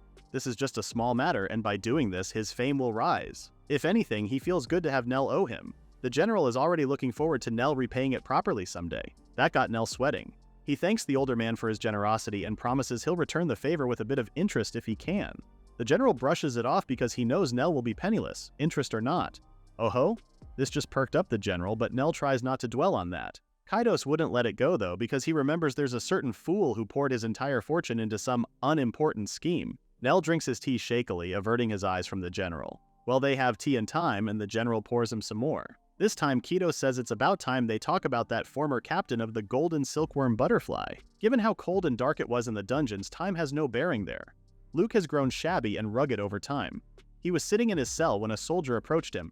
"No, 314, get out, move," the guard told him. To his shock, the guard continues that he was granted amnesty and will meet a dignitary who will lift his sentence. While the guard continues to instruct him to bathe and make himself presentable, Luke can't believe his ears. Wait, he was granted amnesty? Just what the hell is going on? With that, the guard left him by himself, saying he'll come back after a while. Luke's head is spinning because he really was left to his own devices. He did as the guard instructed, cleaning himself up. Hell, they even lent him a razor. As he stared at the blade, he could hear a voice warning him not to do anything stupid. It was Lionel's voice. Of course, he's not really there, but Luke could see his image in the mirror as clear as day. When you don't know how things will play out, don't burden yourself with any disadvantages, this version of Nell tells him. Luke can only curse under his breath as he puts the razor down. He can't believe Nell's words are what he's remembering right now. Before he could ponder over it, the guard returned and told him it's time to go. Luke meets with the person who granted him amnesty, and it's none other than General Kaidos himself. But first, the older man had to clarify if Luke was the same Luke from Golden Silkworm Butterfly. When Luke said he was, the general simply told him that his sentence was lifted. Furthermore, the high-ranking official instructs him to offer thanks for His Majesty, King Morrison's grace. In his mind, Luke wonders if the man before him has the clout to petition the king. As far as he knows, He doesn't know anyone like that. Still, Luke did as the older man instructed. He bowed his head and expressed his deep thanks. "With respect, Your Excellency, may I ask, was this amnesty granted at someone's recommendation?" Luke asks. "Mine, any problem with that?" was General Kaidos' curt reply. Luke didn't push any further because that one line alone tells him that someone asked him to do it. And Luke knows exactly who that someone is. He's fuming, gritting his teeth because he knows exactly who that someone is. He was so mad his fists were shaking, trying to contain the intensity of his rage. General Kaidos notices this and doesn't say anything, but Luke is still pissed as hell. So is he playing hero and pitying me? Then why ignore Golden Silkworm's crisis? And now he shows up to rub it in, Luke thought. "It isn't much, but keep it. You'll need money to get your life back together," the imaginary Lionel tells Luke as he hands a small pouch of gold coins to the latter. The latter can't believe he's receiving another handout for him because there's no way in hell. Just how far will Nell go to make a fool out of him? And yet, all Luke can say is, "My deepest thanks." So back to General Kaidos' summer home. General Kaidos shared that Luke looked at him like a wounded beast. As it turns out, the above is an account of what has passed. Nell looks down and doesn't say much. General Kaidos has something to say, though. "If it were me, I'd kill him now and cut off future trouble. He may come for your life someday," the general tells Nell. To the older man's surprise, Nell stands and says, "When that day comes, I'll cut Luke down when he does. Just call this tying off a loose end," he says. Huh? Even the general was weirded out. What the hell is Nell saying? Anyway, back to the point, the general mentions the girl Anita this time. He wonders why Nell won't just accept her into their clan. With shame in his voice, Nell says it's because they don't have the money to hire her. "A strategist like you, living in poverty? You could take a post anywhere if you wished, you know?" the general points out. Nell has thought about it, but ultimately he can't leave the girls behind, at least not until they're first-rate adventurers. But first-rate, huh? Sounds ambitious now that he remembers how the girls are. They're broke, with one of them always hungry and the other one a scaredy cat. These girls still have a long way to go. Still, Nell decides to stick it out with them. "You don't understand, he's their mom." General Kaidos sees how much poor Nell is suffering. I mean, being a mom is a tough job, so he asks if Nell wants him to post a direct request. Of course, it's a hard yes for our MC. That's what he thought, and yeah, Nell may have easily agreed, but this direct request General Kaidos has for them makes no sense. Their job is to clean a vacation home, but what's even more peculiar is that the general is paying more for that than for goblin hunting. Asuka couldn't care less what the request is because the general helped Anita, gave them a job, and before that, he even gifted her a sword. He's already Asuka's second favorite after Nell. Milialia, on the other hand, is a bit worried, because after everything the general has done for them, this would mean that they need to rush and help the general if something urgent happened to him, right? To that, it's Misha who answers. It's true that Nell and the general are close, but it's not all upside. She explains to the two that if the general falls or gets accused of treason, then they'll get dragged in too. Misha and Milialia exchange a worried look before Asuka comes bursting in, telling them that they're overthinking it. She laughs heartily, telling them that they'll start to get bald if they keep overthinking it. Nell grabs his full head of hair, terrified at the idea of getting bald and hoping that Asuka is also right. Cut to the next panel. Asuka is shouting in frustration. "Stupid General Kaidos, I hate you." Nell reminds her that that's not what she said about the general earlier this morning. But in Asuka's defense, nobody bothered to tell her that they'll be cleaning such a big estate. Unlike her, Milialia and Misha already had an idea that it would be something like this. With a high payout like this, they figured the request wouldn't be so easy. Well, no use moping around. Misha and Milialia both remove their clothes, with the latter volunteering to sweep the second floor. Poor Nell is once again exposed to their unnecessary exhibitionism. The poor guy had to fumble around with his hands over his eyes, asking why they undressed. "Why?" he asks. "It's so they don't dirty their clothes." Sure, they can bathe when they get dirty, but the thing is, they don't have a change of clothes with them. As if that's a good enough reason. He karate chops blindly, only for his hand to wedge in between Misha's melons. Nell pulls his hand away as if he got scalded by hot water, uttering gibberish at that. Anyway, he can't believe they just went here without a change of clothes. Does he really have to inspect their belongings too? Milialia starts picking her clothes from the floor, telling Nell that he's seriously mistaken. It's not that they didn't bring a change of clothes. These are literally the only clothes they have. "You can't wave a sleeve you don't have," she tells him with a smile.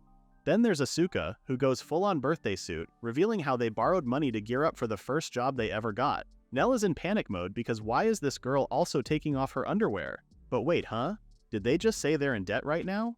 Rather than answer him, the three girls dash straight to the general's summer home, eager to get started on their cleaning tasks. Okay, fine. They should at least get started on cleaning. While the girls were busy making the interior spotless, Nell was outside weeding the grounds. As troublesome as those girls are, you can never say crap about their teamwork. It's top-notch. He only wishes they could keep that bond forever, not realizing his thoughts had wandered over Luke.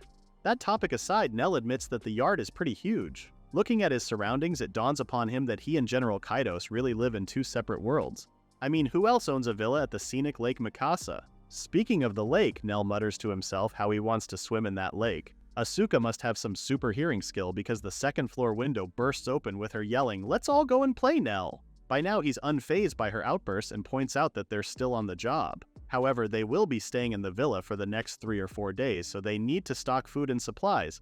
Most importantly, he tells her that they also need work clothes for the 3 of them. But we're fine like this," Asuka replies, then quickly adds, "But swimsuits would be nice." Suddenly, Meisha and Milialia join her at the window with their cleric once again getting excited at the thought of food. "I wonder what the local specialties are," Meisha excitedly says, and it also made Malalia wonder what this region is famous for. The 3 girls were already excited talking about food and things they wanted to buy, but Nell could only mutter to himself that he was not allowing them to splurge. In the end, the 4 of them got ready to head back to town to buy supplies.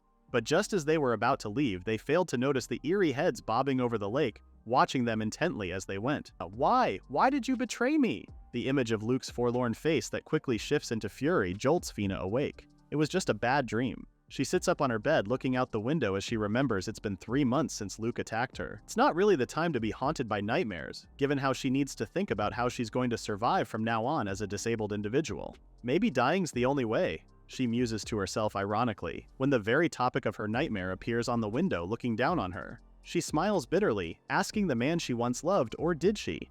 If he broke out of prison just to finish her off. He throws the pouch of gold coins on the bed, telling her to use it for living expenses since he can't support her for life. Still, there are at least 200 gold coins in there. But Fina ignores this as she stands and tells him she's disappointed in him. "You hate me, don't you? Then kill me. What are you trying to get forgiven for?" she almost demands from him. Fina knows how to tick him off as she taunts him about everything that has happened to him. "You ditched your best friend, your comrades ditched you, and you'll live as the man who killed his lover from now on, forever. Stop talking, please." In one swift move, Luke stabs her right through the heart, and as much as the move shocked her, all Fina could say before she died was that she'll be waiting in hell for him. With her finally dead, Luke looks at her dead body and flashes a menacing grin, saying he'll be there soon. "But first, I've got to thank my dear best friend for his oh-so-gracious favor." And with that, he went out into the night. Meanwhile, his best friend is a bit confused at the moment. "A medal, sir?" he asks General Kaitos. The latter looks pleased as he explains that the mayor of Lake Mikasa insists the city's heroes receive a medal. Plus, the general doesn't see any reason why Nell and the others should reject it, insisting they accept it instead. This time, the girl chimed in and told the general that they hadn't finished cleaning the villa. Oh, that. The general has actually hired others to do that so the foursome can rest pretty easily. "After all, we can't have the city's heroes doing housework, can we?" General Kaitos said. There isn't much to contest for that, so General Kaitos stood and was about to leave. But not before informing them of the banquet that would also take place. He suggests that Nell and the girls should let loose for once. And with that, he left Nell and the girls to their own devices. A medal, huh? Asuka has mixed feelings about this, a sentiment Milialia shared, knowing how the town took a lot of damage. "Even so, we protected over 1,000 lives and livelihoods," Meisha adds, trying to turn their mood around. Rather than mourn those they couldn't save, Meisha believes it's more important to celebrate those they did. Nell notes how this is so very cleric-like, no, Meisha-like encouragement. Suddenly, she reverts to her eternally hungry self, excited at the thought of attending the banquet. It's a feast, and they're for sure going to eat meat. Nell had to remind her that they're not starved individuals. Ultimately, they attended the banquet, and for once, Nell looked dashing all suited up with his hair brushed back. He feels a little shy because he never expected the townsfolk would throw such a grand banquet and even lend clothes for them. General Kaitos tells him up front that their usual shabby getup won't do for a ceremony like this. Suddenly, the general is all over him, singing praises at how Nell is exceptional, able to repel the Sawagan with just a few. Even his officers couldn't do that. Nell just kept quiet and took the general's compliments, seeing how the older man must have had a lot to drink. It had already been the 3rd time since he told Nell that. Still, at least the general also remembers the girls. Speaking of, where are they? Nell points to where the trio is, and just like him, they're all dressed to the nines. The general finds them all beautiful and sees how it's a good thing that they didn't refuse the dresses. Looking at them all dolled up, Nell can't help but get teary-eyed, because he feels like a mother watching her daughter on their wedding day. Lately, all they've been tackling are grim missions, so just for today, he wants them to act their age with kids their age. Suddenly, a bald man joins Nell and the general, asking the former if he wants to drink with him. But this bald man, who's actually the mayor, notices the general standing right there. Seeing the two are a bit tipsy, it dawned upon Nell how he's tasked with entertaining multiple drunk uncles tonight. Like the general, the mayor is really impressed with how Nell managed to beat the Sahuagin with just a few men. Our MC makes it clear this time that the biggest factor in their victory was that it was a defensive fight. The townsfolk who loved their home and fought to the very end also played a big factor, so Nell believes his contribution to the whole thing was pretty small. The mayor slaps his back for being so humble, making him spew his drink out. Well, in his mind, Nell's not really humble. He knows it's only natural to want to protect what you love. It's part of being human. Whether it's for the city or your family, even if you hate fighting, you go all in. Nell just made use of that human nature. Any capable office or staffer under General Kitos could have done the same.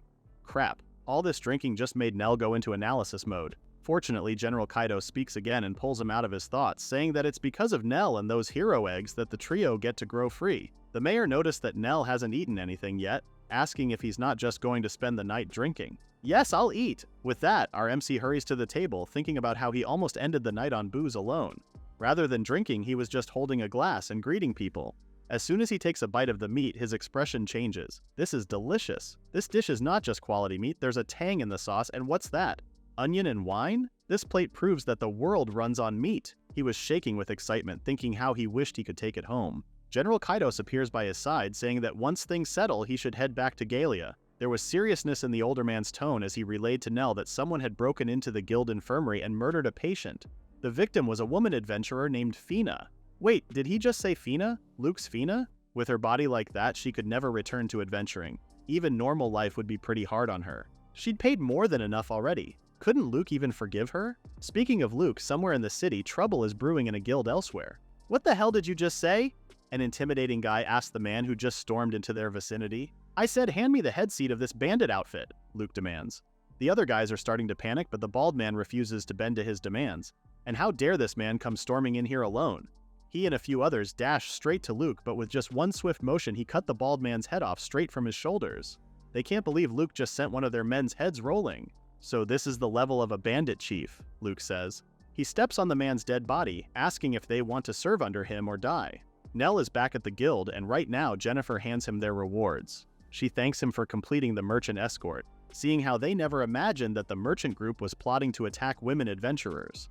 With that said, Jennifer tells Nell that the guild accepts oversight responsibility this time, so on top of the fee, they also added additional money for damages. Through her smiling facade, Nell already knows she had this lined up. From the looks of it, Jennifer likely intended to smash those criminals from the start, and the victims must have come to her. But the thing is, the guild can't very well trap merchants on suspicion alone, so they put the arrow on them. Well, what choice did Nell have? So he decides to just go with the guild's storyline. But more importantly, there's something Nell wants to know. About Fina, was it Luke? She asks Jennifer in a quiet voice. Jennifer tells him that the culprit can't be stated for certain since there's no proof. However, the body suggests a highly skilled killer, and that there were no signs she resisted. Nell asks if there's any trail after, but Jennifer shakes her head no. However, she tells him there is one thing. There's a bandit organization that runs the underworld, whose boss was just replaced.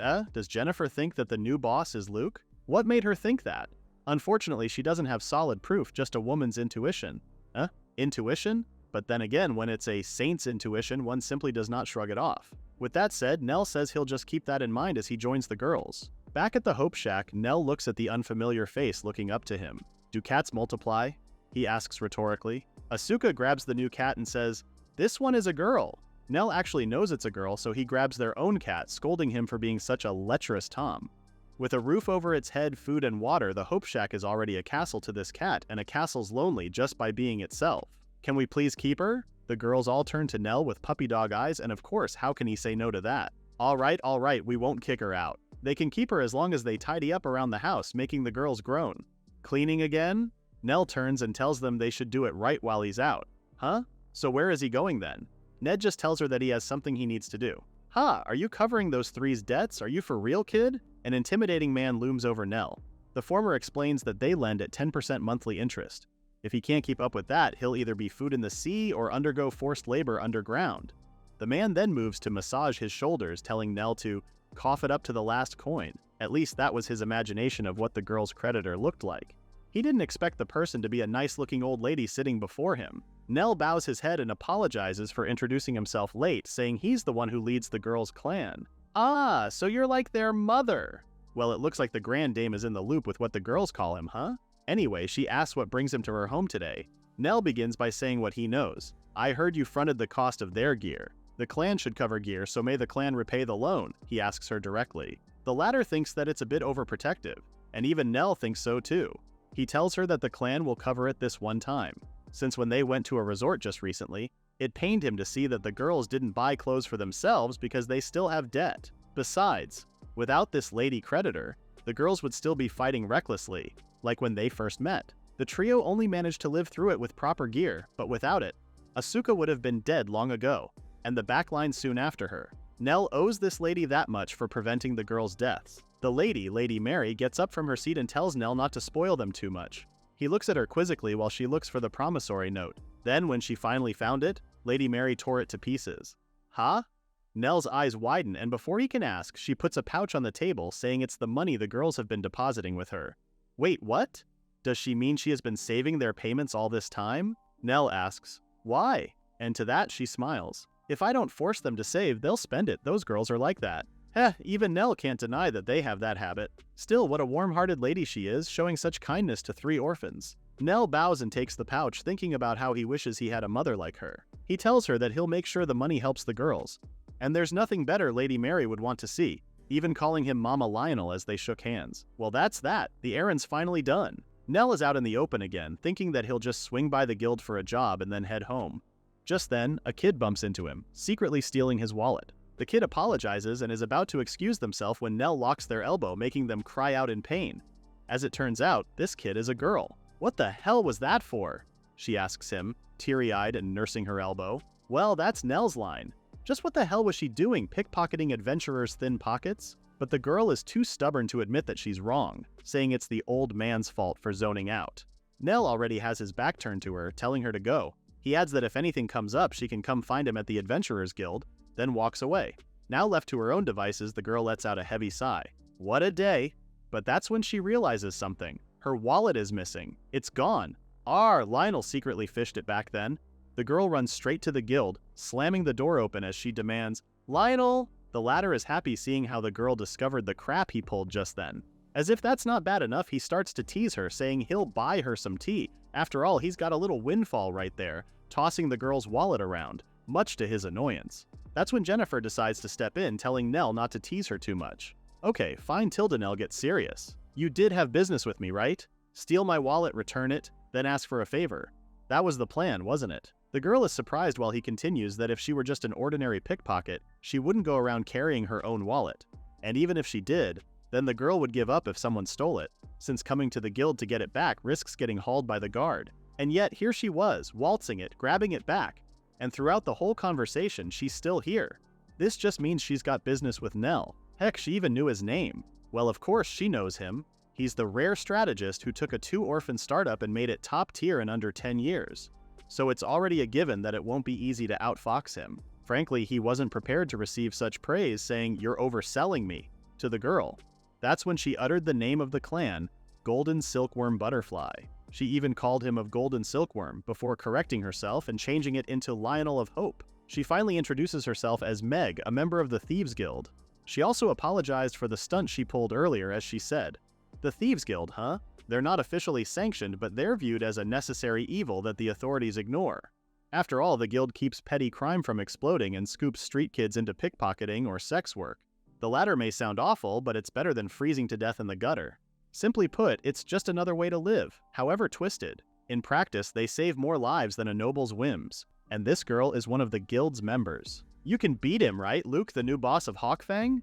she asks, making Nell's eyes widen with shock. Nell pales. Luke is a bandit now? And he's not just any bandit, he's also the boss of Hawkfang? Meg continues that their guild has been a mess ever since Luke took the throne. According to her, he's unilaterally waiving protection fees and wiping out prostitutes' debts on his own. Because of that, shops in Hawkfang Turf are undercutting prices. Customers all flock there, and other syndicate shops are ghost towns now. If that were the case, Nell asks her why not punish Luke instead.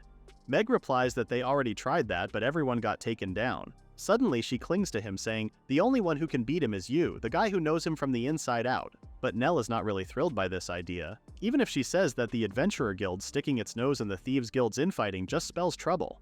It's bad enough that Luke seized the throne, but his being the spark of all of this as the former Golden Silkworm leader just makes it worse. He's way too infamous. Nell asks Jennifer for her opinion, and she tells him that she can't decide that by herself. Nell ponders over this predicament for a bit. Unless there's a pact between guilds, the adventurers stepping in so suddenly make it look like a turf invasion no matter how hard he thinks about it. Jennifer speaks again, saying, "But tracking the killer of the adventurer Fina is the Adventurers Guild's job." As she said that, she drafted a request showing him the official paperwork for it. "Will you take the request, Lionel?" She hands it to him, saying they were chasing the culprit behind Fina's murder and just happened to stumble into a gang war. There, they also learned that one of the suspects was the ex-Golden Silkworm captain. My, would you look at that? What a coincidence. Everything fell together so nicely. Nell shows the request to Meg, saying how there's a woman from the Thieves Guild who just happened to be there. And so, he would like to buy fresh intel from her, asking Meg if she has any leads. The latter grins and tells them that her information is not cheap, but both she and Nell already know that. Nell walks away, promising to set the guild back to how it was. Those were pretty big words, but later that night, when Nell was by himself, he couldn't help but mull over everything. Looking at the fire he just made, even he admits to himself that the one who wants everything to go back the way it was might be him. If Luke were living happily somewhere far away, he figured that would be fine, and his grudge about being expelled twice would be whatever on his end. With Luke imprisoned, Nell thought the story had ended. That's what he believed. Taking all this into consideration, he thinks that maybe asking General Kaitos for amnesty was a mistake. Luke committed murder and raised a new power in the underworld. If this infighting keeps growing, it won't stay internal, and it might become Luke's faction versus the Adventurer Guild. At worst, the chaos will spiral into Galia, and if it does, the kingdom will send regular troops to suppress and seize Galia under the pretext of maintaining order. Frankly, Nell doesn't really care about noble balances, but civil war is another matter. If that happens, then inevitably more orphans like him and Luke will be born, and that's the one thing he needs to prevent. Looking up at the stars and the night sky, Nell remembers how Luke always said the same thing. Cut to the next panel. A fist lands squarely into a kid's cheek, and yes, that's Fetus Nell. Opposite him, we have Fetus Luke, who is cursing the hell out of him. "Cutting in line again and always doing it when it's my turn. What's your deal?" Luke demands. But Nell remains slumped on the ground, with Luke trying to wring some answers out of him, only for the latter to fall face first in the dirt. His shoelaces are tied together. Nell is already up on his feet, telling him that he was so focused on felling the horse that he didn't even notice his own footing. "Boar brain," Nell teases the other. "And cutting in line? Please." Nell blames it on Luke, seeing how the other is always spaced out, so that's on him. This ticked off Luke pretty badly, because how come Nell's acting like he's above him when he was just picked up a day earlier from him? The hierarchy should be clear, right? Is Nell's only answer. To that, Luke angrily points out that there's no hierarchy in an orphanage. The two square up again as Nell continues to fire back, calling Luke a jungle king who's always playing big boss this time. They were so wrapped up in each other that they didn't notice the older lady approaching them. By the time they did, it was already too late. "If you two fight again, it's no dinner for you both. You understand?" Later that night, Luke lies awake, pissed as hell because he's so hungry he can't sleep. To his surprise, someone put a loaf of bread on his chest. It was Nell. The latter grins, telling Luke to keep his voice down unless he wants them to get caught. Luke sits up, asking what this was, and Nell explains that he got it because he's on good terms with the cafeteria lady. But that wasn't what Luke wanted to know. "Why give it to me? You could eat it yourself." To his shock again, Nell admits that he was also at fault, and if Luke passes out like last time, it would only make Nell feel lousy. "You really pay attention, huh?" the latter asks. But Luke knows Nell doesn't just pay attention to him. He notices how the other is always looking around, saying the right thing and solving the problem. "That's you too," Nell counters. It wasn't lost to him how Luke is always looking after the younger ones and is the first to run over and calm them down when they cry. To that, Luke says it's because he just wants to help people who are in trouble. With a determined look, he tells Nell that he's not just giving up because he's an orphan, vowing that one day he'll be a first-rate adventurer and make the one who looked down upon them eat their words. "I want to help kids in trouble all over the world," Luke proudly proclaims. Back to the present, Nell stares at his own reflection in the dagger.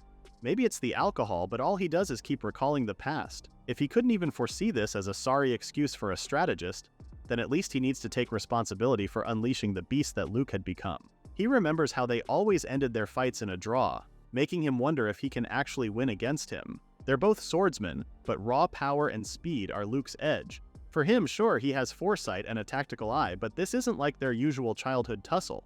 Nell mutters to himself about how he needs to bring Luke down. even if it means stabbing each other dead. That's not okay. He hears a voice from the window. He turns to see the girls looking at him with worry etched on their faces. Nell remains calm, saying how he thought they were asleep, but Asuka is already at it.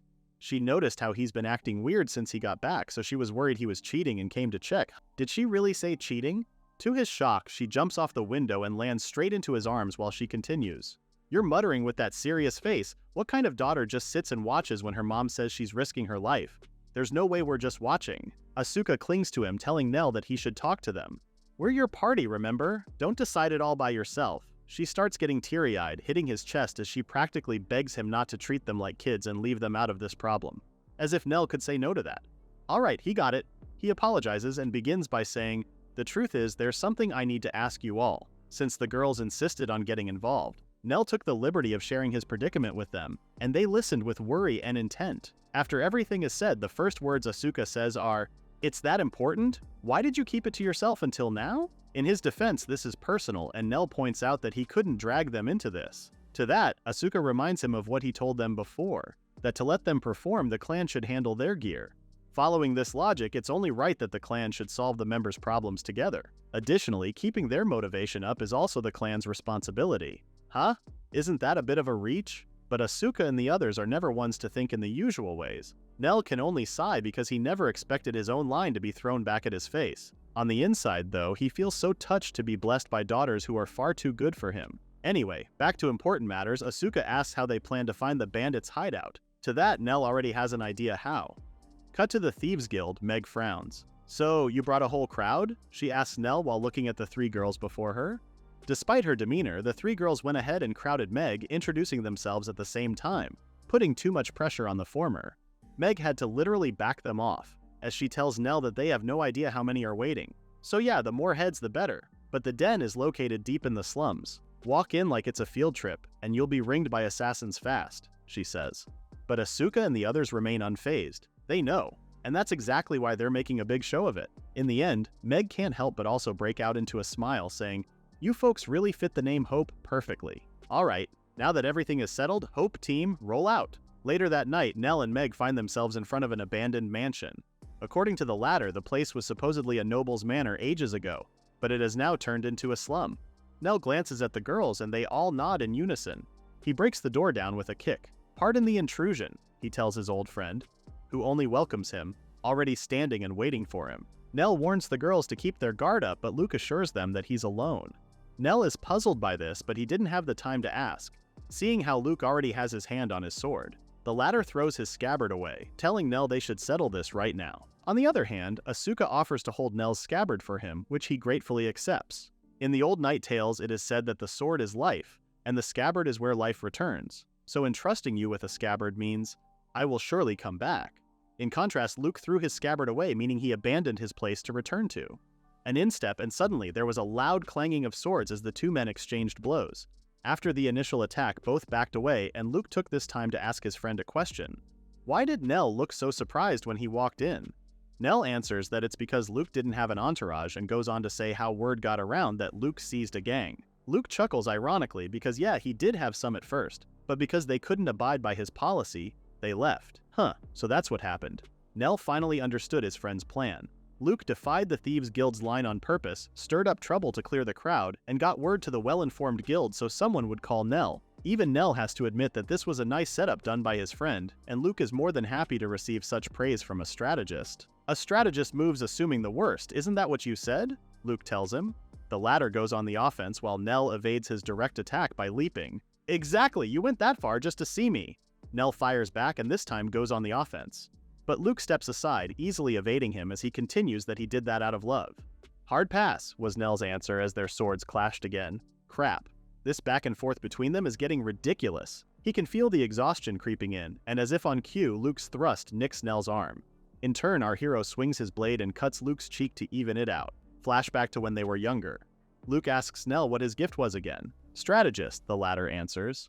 Luke's not too surprised since a gift like that suits a brain-heavy guy like Nell. This time it was Nell's turn to ask what Luke's gift is, and that's when the latter answers that it's hero. They were quiet for a beat before Luke asked if the other remembered what Luke said before, about becoming first-rate someday, and of course Nell remembers. Let's be adventurers, Luke said. I'm no good with complicated stuff, so having someone like you would be solid. Let's fix the world together. At least that's what the past Luke said. Because now the two are busy swinging their swords. Just when Nell was about to land a clean hit, Luke kicks him in the stomach, causing the former to double over, coughing blood. You didn't expect a kick, did you? Luke asks before swinging his sword again at Nell. Our MC manages to get out of the way as he tells Luke that's not a swordsman's way. Says the strategist who doesn't pick his method? Luke claps back. He smiles, telling his old friend that he shouldn't start calling him dirty now. Nell, on the other hand, can barely stand, still trying to gain his footing from his ex-best friend's attack. I won't, was Nell's answer. He wipes the blood off his mouth, grinning as he tells Luke that he's the one who's way dirtier. Before he could finish his sentence, Misha cast long-range heal on him, followed by Milialia's magic imbue, instantly boosting Nell's HP and health. Luke grits his teeth. Filthy even, that's 3-on-1! But another voice joins the conversation. It's not 3-on-1, it's 4-on-1! Asuka comes in from behind with a swing, forcing Luke to block her attack. This time, both Nell and Asuka fight in tandem as Luke is left to deal with two opponents. Nell uses this chance to take a swing at him with more force than usual, sending him back as he could only curse their lot. But the girls firmly stand by Nell's side. If he's getting his hands dirty, we'll gladly get dirty too, because we're comrades. Flashback to the foursome's open forum a while earlier. Asuka asks if it's wrong to fight together. Well, what Nell had in mind was to have the girls clear the way for him and challenge Luke to a duel in the meantime. Before he could finish sharing his plan, Milialia suggested a better plan. We wipe out his goons and take Luke down together. Any problem with that? The way she said it so directly left Nell agreeing to her without room for argument. That's when Misha stepped in and told him he overthinks things. She takes his hand, telling him that they're comrades, 4 as 1. That encouraged him to be more open to them. Okay, so here's the plan. Nell will make it look like he's hung up on a duel to lower his enemy's guard, and then, on his signal, they dogpile him. That's it, back to the present. Nell and Asuka's dual swordsmanship continues to give Luke a hard time, leaving him with no choice but to defend and evade. He knows how restricting dodging indoors is, so the moment he notices the door, Luke bolts right through it. Nell didn't see this coming, instructing the girls to go after him because if Luke reaches the streets, then it's over. You're not getting away, Monobolt! Milialia fires her attack on Luke's thigh, causing him to slow down and hop in pain.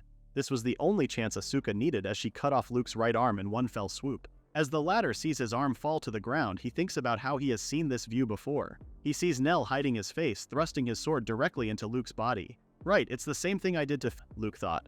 Luke coughs up blood and slumps over Nell's shoulder, asking his ex-best friend where they went wrong. Nell, on the other hand, asks him what he should carve on his marker. Luke wobbles over, saying, I don't need one, a grave or whatever, finally collapsing on the ground with his eyes open. Dead. Nell reaches over and closes the latter's eyes and stares at the moon. The two were raised together almost from birth and have chased dreams with his one and only friend. Nell wonders if this is where it really ends, and like Luke, he also asks where they truly went wrong. He was muttering to himself, what am I even doing?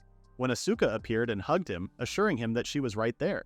She grounds him, calling his name aloud when they're suddenly joined by Milialia, and a moment after, Misha appears with a smile as well as she takes his hand. While the three of them are gathered over Nell, Meg awkwardly adds that she's also there for what it's worth. Unfortunately, the three girls dissed her, saying she's totally not involved. They were kidding, of course. They start laughing at how Meg starts to panic, and even Nell smiles at their antics.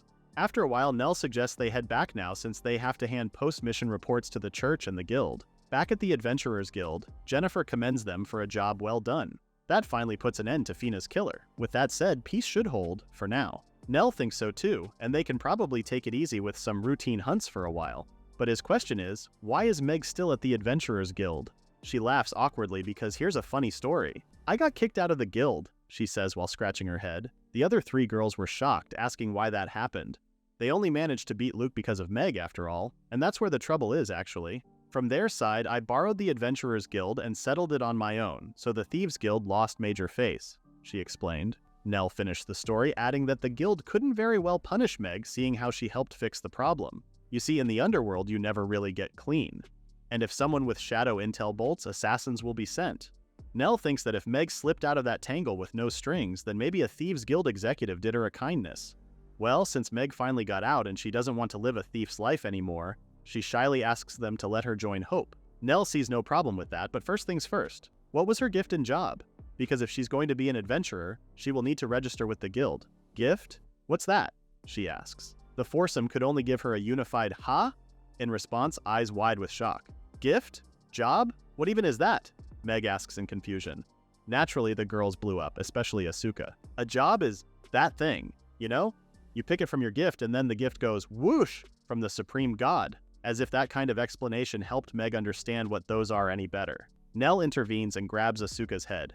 Don't explain with noise and hype, you'll just confuse her more, he says. This time he's the one who explains.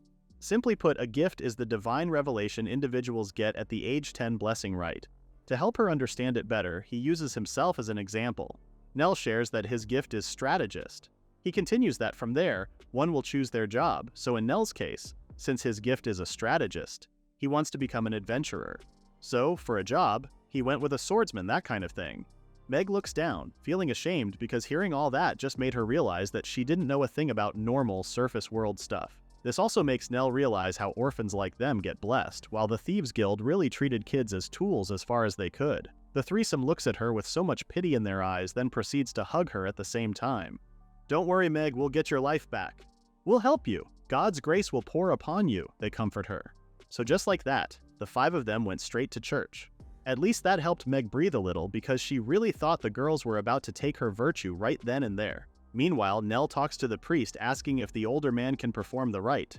Thankfully, the priest is willing to do so given how he and Misha donate faithfully to the church. Our MC can only smile because, in all honesty, Misha did more than him, and he has only given a little ever since that day he killed Luke. The priest shares that they also see their fair share of cases like Meg, where the kids grow up without a blessing. With that, he calls upon her to get herself prepared. She starts to panic, blabbering about how she doesn't know the manners or prayers or anything, but the older man assures her that it's fine. Misha steps in and volunteers to teach Meg the prayers. Asuka also assures her that there's no need to be nervous, they're here with her. To help her feel better, she shared how Milialia was so nervous at her ceremony back then that she stepped with her right hand and right foot together. Of course, Milialia tries to save face, asking when that happened, leaving the girls laughing together. Nell looks at them, most especially glad for Meg.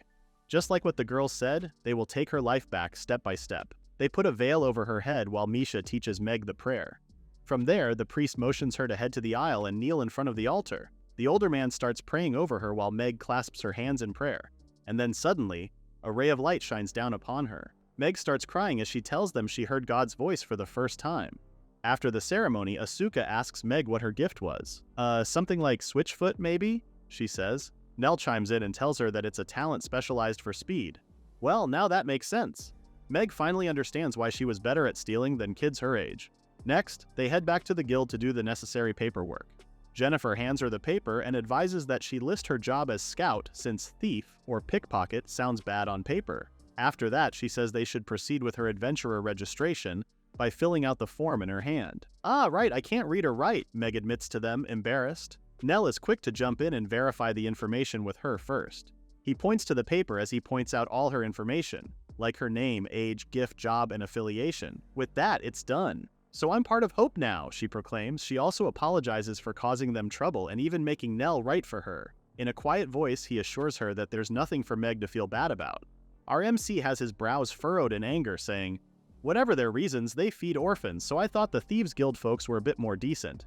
And yet they teach Meg nothing to live in a normal society and make tools perfect for keeping them penned for life. Just thinking about that pisses Nell off, making him glare unintentionally. Milialia had to tell him that he's making a scary face right now. But instead of getting scared, she smiles because she knows this is just one of Nell's many virtues, getting angry for someone else's sake. Nell tries to downplay it, saying, isn't it few? Not many? I don't have that many good points. Milialia starts listing down all his good traits. Dependable to a fault, kind, and he never abandons people in trouble. Then she taps Asuka as she also lists more. You're a great cook and a neat freak. The household budget is safe in your hands. Misha also adds, you treat everyone the same and you finish what you decide to do. Even Jennifer has some good things to say about him, sharing how Nell works fast and precisely. Plus, she also knows he has a sharp mind and he's as strong as an ox. All the girls crowd around him telling Nell that he's a prime catch.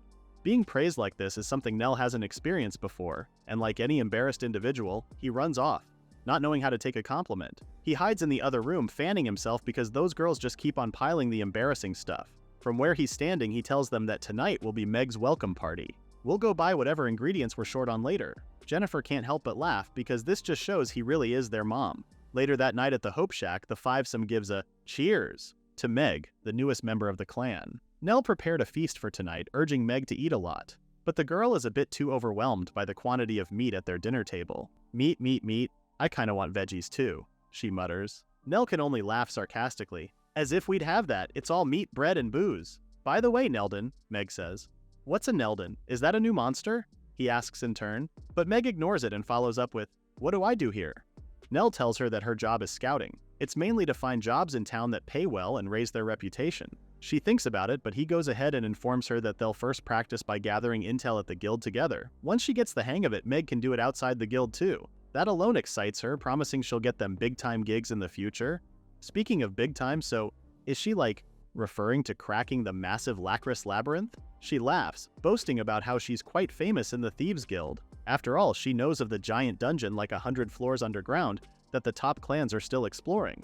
Meanwhile, somewhere in the said dungeon, a chimera suddenly appeared and attacked the adventurers. The others tell the remaining adventurers to fall back, clamoring and in panic because wasn't this supposed to be a simple recon? Contact the guild now, hasn't this gone too far? It's a new day at the guild where Nell and Meg stand at the bulletin board intently, and that's about the only thing they can do. Based on the job requests, or lack thereof, there aren't many jobs available now. Even Meg feels a little disappointed, but hey, it's a first-come, first-served basis out here. And just when she finally got used to things too. But Nell knows that's not the only reason. It must be because of the rumor from half a month ago. It's not just a rumor, Jennifer corrects him. Meg brightens up when she sees her. On the other hand, Jennifer is also happy to see that she's training her intel gathering skills again today. Such a hard worker, this one. The two butter up to each other until Nell calls Meg. Without any preamble, he tells her that when Jennifer butters up to someone like this, it's usually a prelude to a killer assignment. Ignore her, while Meg gasps and goes, so this is the infamous Dark Jennifer. The topic of their conversation had to glare at Nell, demanding to know what kind of info he feeds to Meg. Well, he's not wrong though, as Jennifer admits that Nell is right, so she formally breaks the bad news to them. A chimera is in the Lacris labyrinth. Nell heard that a pretty fearsome monster had settled there, but he didn't expect this monster to be a nasty one. Jennifer adds that that's not the only problem. You see, an elite guild went exploring the levels below where the monster settled. Now their only escape route has been cut off and they can't return to the surface. According to her, 5 top-tier teams moved in to slay the chimera, but every one of them has failed. As a result, all the adventurers who value their own skins are taking the much safer jobs instead of the chimera one. Can't say we blame them. The chimera is said to have a goat's head that fires magic, a lion's head that bites through rock, and a dragon's head that breathes fire. Plus, it also has a snake tail with lethal poison. Anyone who'd want to fight that all in one package of a monster is probably nuts. Meg, she says aloud. And that's exactly the brand of crazy Nell is, checking and signing the document, seeing that he filled out all the signatures. The jokes really do write themselves, no? Meg starts yelling at him, asking him how he can decide this on his own. Are you trying to die? But Nell has 4 daughters to feed, and the other jobs just won't cut it. Spoken like a true mom. The labyrinth has been sealed for half a month, and the trapped teams are weakening without resupply. But that doesn't mean Meg's out here to martyr herself on some dumb justice kick. Well, Nell thinks the same. Still, even when Jennifer pushes brutal gigs upon them, she gauges their skill and won't hand them what they can't clear. Besides, I'm not alone, I've got 4 reliable partners, Nell says. With a smile, he adds how the 3 have grown remarkably, and there's also the promising new rookie with a lot of potential. That shut Meg up, leaving her blushing as she asks Jennifer if Nell is always like this. He's a total gift charmer, huh? Jennifer sighs because what makes this scary is that Nell doesn't even notice he's like this. Just like that, the 5-some head to Lacris Labyrinth. Meg hides on the corner as a giant mutant rat stands on its hind legs on guard. She throws a ball-like item at it, then heads back to join the group. She informs them that there are 2 poison rats in the back room. They didn't notice, so I rolled in poison bait. Nell turns to Milialia, instructing her to blanket the room with magic bolts and not to bother aiming. Soon the rats are on the ground, paralyzed. As Nell continues that after a 1-beat delay, he and Asuka will rush in. Magic bolt, Milialia casts. The attack hits the rat head-on, with Nell moving in along with Asuka. Just like that, they took 2 poison rats down without a hitch. Phew, that was surprisingly easy, Asuka claims, so Nell had to correct her that they were just finishing them off. Milialia thanks Meg because nobody got hurt, thanks to her scouting. Meisha feels disappointed that she didn't get to do much, but that's also a good thing. Nell, on the other hand, has his eyes forward. Let's keep pushing to the target floor. They do as he commanded, and fast forward later, Meg cuts off the mana stone of their nth poison rat. This has to be the 100th mana stone now. Still, do dungeons spawn this many mobs? Nell answers that this density is abnormal. He relays how he faced something like this during his golden silkworm days, but it wasn't this hard. but Meg's attention is on the mana stone she's holding. With how many stones are dropping, she had to admit that this might be more efficient than stealing after all. "That's right, war is super efficient, Meg," Asuka happily chirps. She goes on to add that if Meg works hard, she can get some neat goodies like this, her magic sword. Asuka proudly tells her that she got it from General Kaidos after crushing the rebels. This got Meg all fired up, wanting to have something like that too. "Nell, Mom, are we close?" Milialia asks. If memory serves him right, Nell thinks so, it's just a little farther ahead. They should be able to see the Grand Hall's doors soon. She asks if there are more monsters because of the Chimera, and he says he's not sure, but that seems logical. A powerhouse moved into the 10th floor, so that made the guys in the upper floors bolder. But something about that doesn't sit right, Nell adds. Meisha thinks that maybe the cause and effect are reversed, making both Milialia and Nell turn to her. Like a mother pushing a baby in a pram. How is that a sound explanation for all of this? So is she saying that if there are no parents, there won't be a baby? Milialia also had to clarify if this is like the effect coming before the cause or something. Like the chicken and egg situation, right? Nell Karate chops Meisha in the head and scolds her. This is no time for riddles. He still ponders about it, saying that it's not a case where the monsters got stronger because the Chimera appeared, but the Chimera just happened to be included among the already amped mobs. If that's the case, then it's a whole load of trouble. A moment later, they came upon a grand double door that made them wonder if this was some kind of omen or something else entirely. Just then, Milialia and Meg feel a heavy presence around them. They know the Chimera is looking at them. They've already been spotted right away. "So it's already in battle stance, huh?" Nell says without any fear. Being the logical one, he points out that as long as they know it's coming, then they've got options. He and Asuka will charge in first to disrupt it. The moment there's an opening, Milialia will take out one of its heads with magic. While recovering, Meg blinds, Meisha binds, and they finish as usual. With that, they open the door to the Grand Hall. "Move out!" The dragon head instantly breathes fire at them, which the two evade. As soon as they got their footing, Nell instructed Asuka to flank right. She did as he commanded while he ran the other way, with each head on the side following them as they ran. "Ice Lance!" Milialia aims her attack at the lion's head, stabbing its head and body, leaving the whole creature howling in pain. Just then, knives came flying and struck both the serpent's and the goat's eyes, this time making both heads screech. Her switchfoot came in handy as she snickers, telling the monster how they got a little scratch on their eye. She high-fives Meisha, who's next in line. Now, the cleric gets ready. "At last, it's my time to shine," says Meisha, conjuring magical chains as she says so. Meisha casts chains of restraint on the Chimera, binding the monster, while Asuka uses this chance to attack its goat head. As soon as she lands, the monster's snake head goes after her from behind, only for Nell to cut its head off in one go. Unfortunately, Meisha's chains start to break as she gives a heads up that they have 3 more seconds before the monster becomes loose. Both Asuka and Nell are busy dealing with the monster's lion paw that keeps trying to stomp them, while Milialia casts Ice Lance to impale the beast. As soon as the ice forms, it breaks and sends debris of ice that hits the monster's head, making it distracted. The dragon head slips, and in a desperate attempt to counter, it is about to unleash its fiery breath. Too bad for the creature. Meg quickly impales its snout to the ground, preventing it from directing its attack at them. She tries to do more damage, but the dragon head has a pretty tough neck. With its snout impaled, the dragon couldn't help but implode the attack within itself, causing a massive explosion. "This is our chance. Press the attack," yells Nell. With the dragon head gone, Nell and Asuka work in tandem to take down the goat head this time. The lion's paw manages to take a swipe at Asuka's thigh, but thanks to Meisha's long-range heal, she recovers quickly. Nell also gets swiped in the stomach, but he grits his teeth and bears it. After all, Meisha can't keep up with healing consecutively. Let's finish this in one go. The 4 of them get in formation, with Milialia casting the first move, Magic Bolt. Meg follows and supports her attack, this time attacking the goat head's nape while Asuka and Nell deliver the finishing blow. With that, the Chimera finally collapses and drops dead to the ground. As soon as their kill is confirmed, Asuka turns to Jelly as she feels relieved that they actually won. She was so into the fight that she didn't realize she got nicked in the head. Meisha cradles her, applauding Asuka for a job well done. Beside them, Nell also slumps to the ground. Even he can't believe that they actually won against the Chimera. But wait, where's Meg? Mana Stone. Mana Stone. Meg proclaims excitedly as she slices through the Chimera's body. With a monster this big, the stone's gotta be huge. Too bad for her, it doesn't work like that. "Arg, what the hell is this?" she yells in frustration not a moment later while Nell and the others look on. It's no different from a small fry's Mana Stone, is it? The trio crowd around her, comforting the poor thief for her misconception. They feel bad for her for falling into the classic newbie adventurer thing, but at least they all look okay, no? Nell collapses on the ground again, too exhausted to move. "I don't think I'll be moving for a bit," he says, and both Asuka and Milialia share the same sentiment. Well, he actually wants to tell the folks down below that they're all good, but he thinks they should rest and recover for a bit first. To that, Meisha and Meg offer to do the honors, with Meg already planning to secure a promise of reward in place of the Mana Stone.